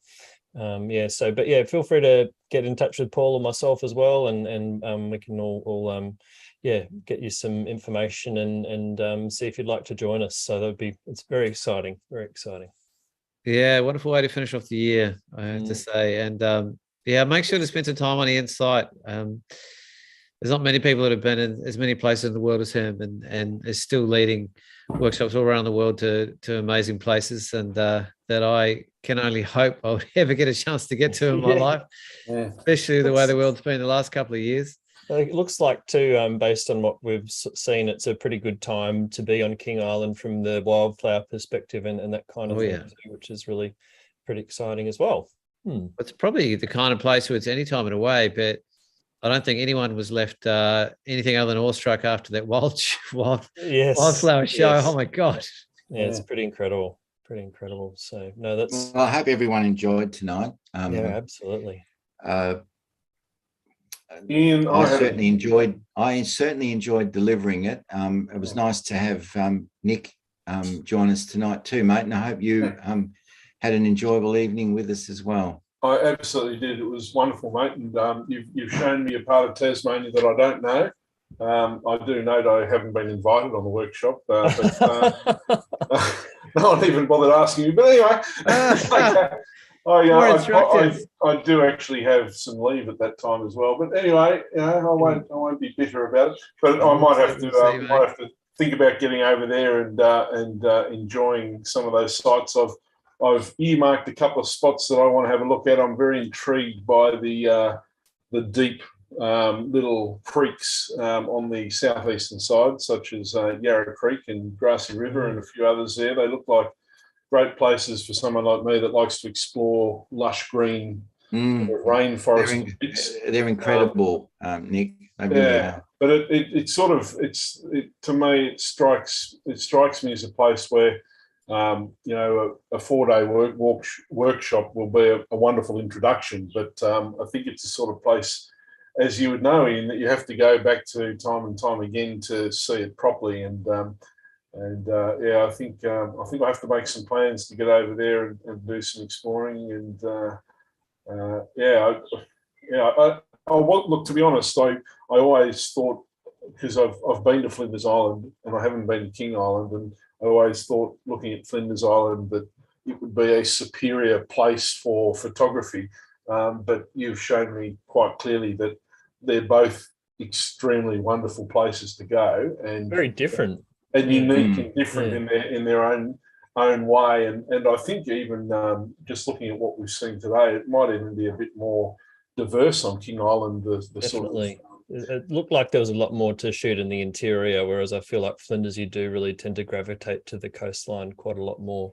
Yeah, it looks like there's all sorts of opportunities, and I love the Melaleucas. The Melaleucas are on Flinders Island as well, and they also are on the northern part of Tasmania along Narrowantapoo National Park. You get some beautiful Melaleucas in there, and also to the northwest tip around Stanley and Smithton and that sort of area.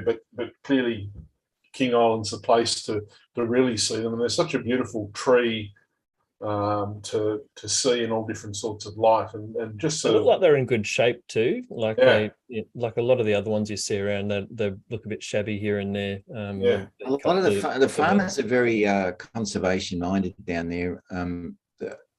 A lot of them, I'm very impressed with the way they fence them off, and then they keep them. They don't let the cows go into them. And of course, King Island's blessed with a lot of lagoons. When you fly over, and like even man-made dams,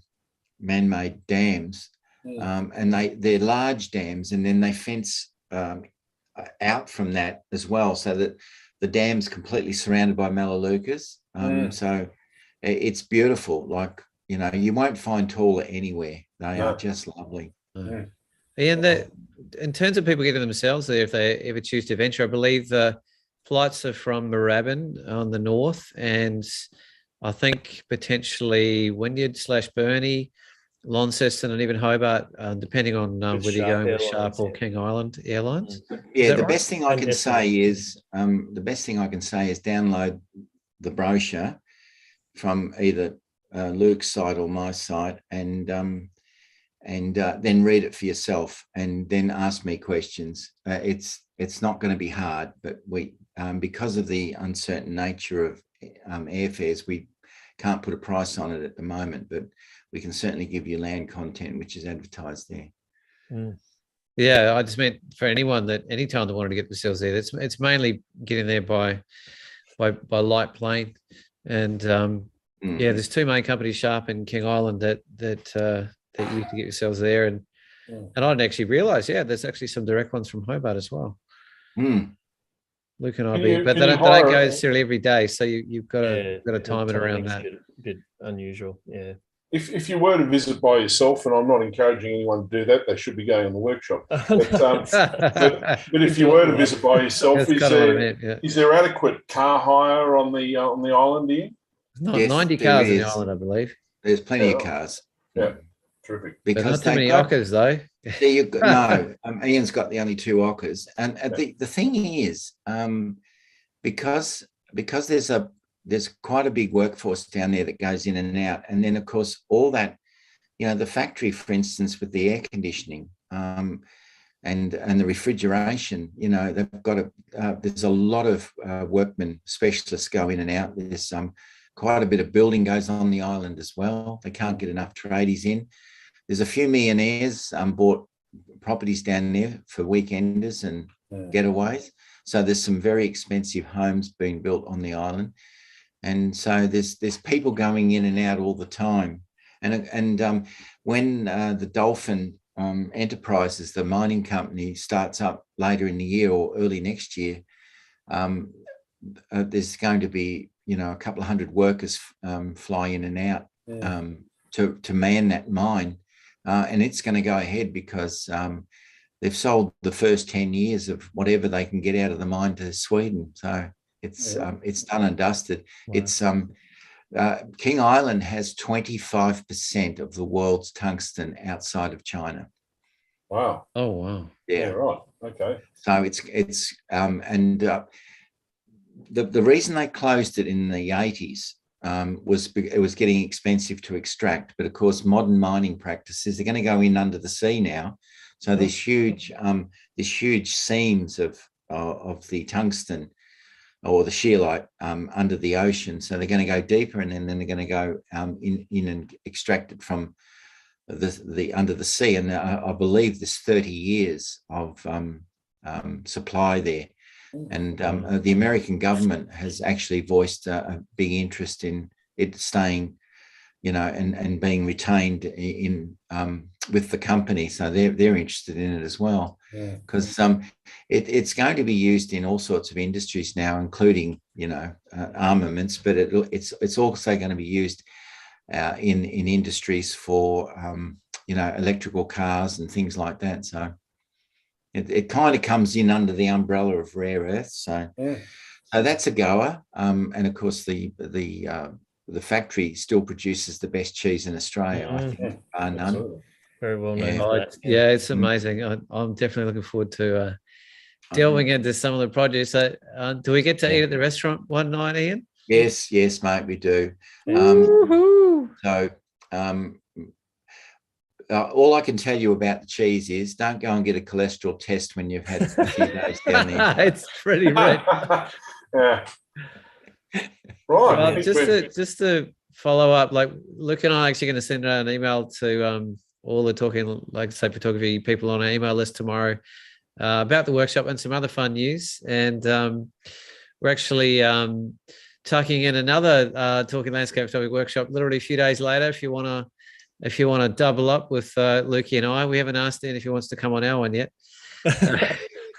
But we're heading out to the beautiful, magnificent Takana from the 9th to 13th of December for 5 days, 4 nights. And that also is one of the most spectacular coastlines, I believe, in the world. And also some of the most pristine rainforests left on the planet. And as you've known from watching a lot of our shows, I don't know how many we've done on the Tarkine yet, but we're actually talking about doing some more because there's still more to talk about. Wonderful things going on there. So it's literally just down the road from King Island in terms of that same strip and that same wild elemental landscape that's just been absolutely just blasted by nature and shaped like few elemental forces in the world. So again, that could be your double banger last blast for the year if you really want to make the most of coming to the northwest of Tas.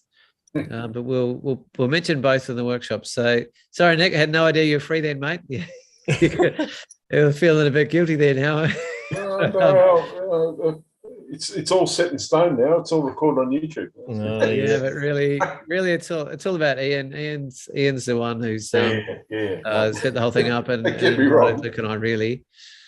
Fabulous stuff. Well, better wrap it up, boys. Yeah, absolutely. Yeah. Look, thanks again for joining us, Ian. I really don't know if there's any way you could possibly have been more thorough with that presentation. It was really just fantastic, almost not even an introduction to the island, but some really solid tips for anyone that's looking to visit. And certainly has probably put it on the map. Not that it wasn't there already, but certainly from a photographic perspective as well. And I certainly saw a lot of scenes there that I really wouldn't have expected to have been over there. So certainly very unique for Tasmania as well as Australia. So definitely well worth a look. And just want to thank you for your time. It's a brilliant presentation. Yeah, thank you. Yeah, just everyone realize that's decades worth of knowledge that Ian has gifted us with there and insight. You cannot go over there and get that kind of level of photography and access without the relationships that Ian's built with all the people on the island, as well as his deep knowledge of both the conditions and the wildlife and the people and the history and all the locations in particular. So I'm super excited to be led around by Ian in person and to meet Ian and Lucinda and get some airtime in the AUKUS. better not speak too soon about that, but we'll see. No, that's fantastic. Well, we'll wrap it up there. Thanks so much for that, Ian, and you other lads. And we'll be back again in a couple of weeks. We haven't got anything lined up as yet, but we'll work. Well, we kind of do. We're interviewing David Thompson on Monday morning from Las Vegas, who's easily one of the great modern contemporary American photographers, and who's held in really high esteem. Been trying to get on the show for probably over a year now. So I gave up there for a while, and he finally chimed up and said, I'm ready. So we were like, Nick's I'm not going to miss out.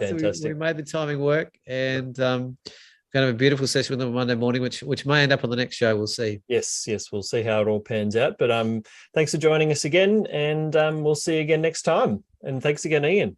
Thanks again, Ian.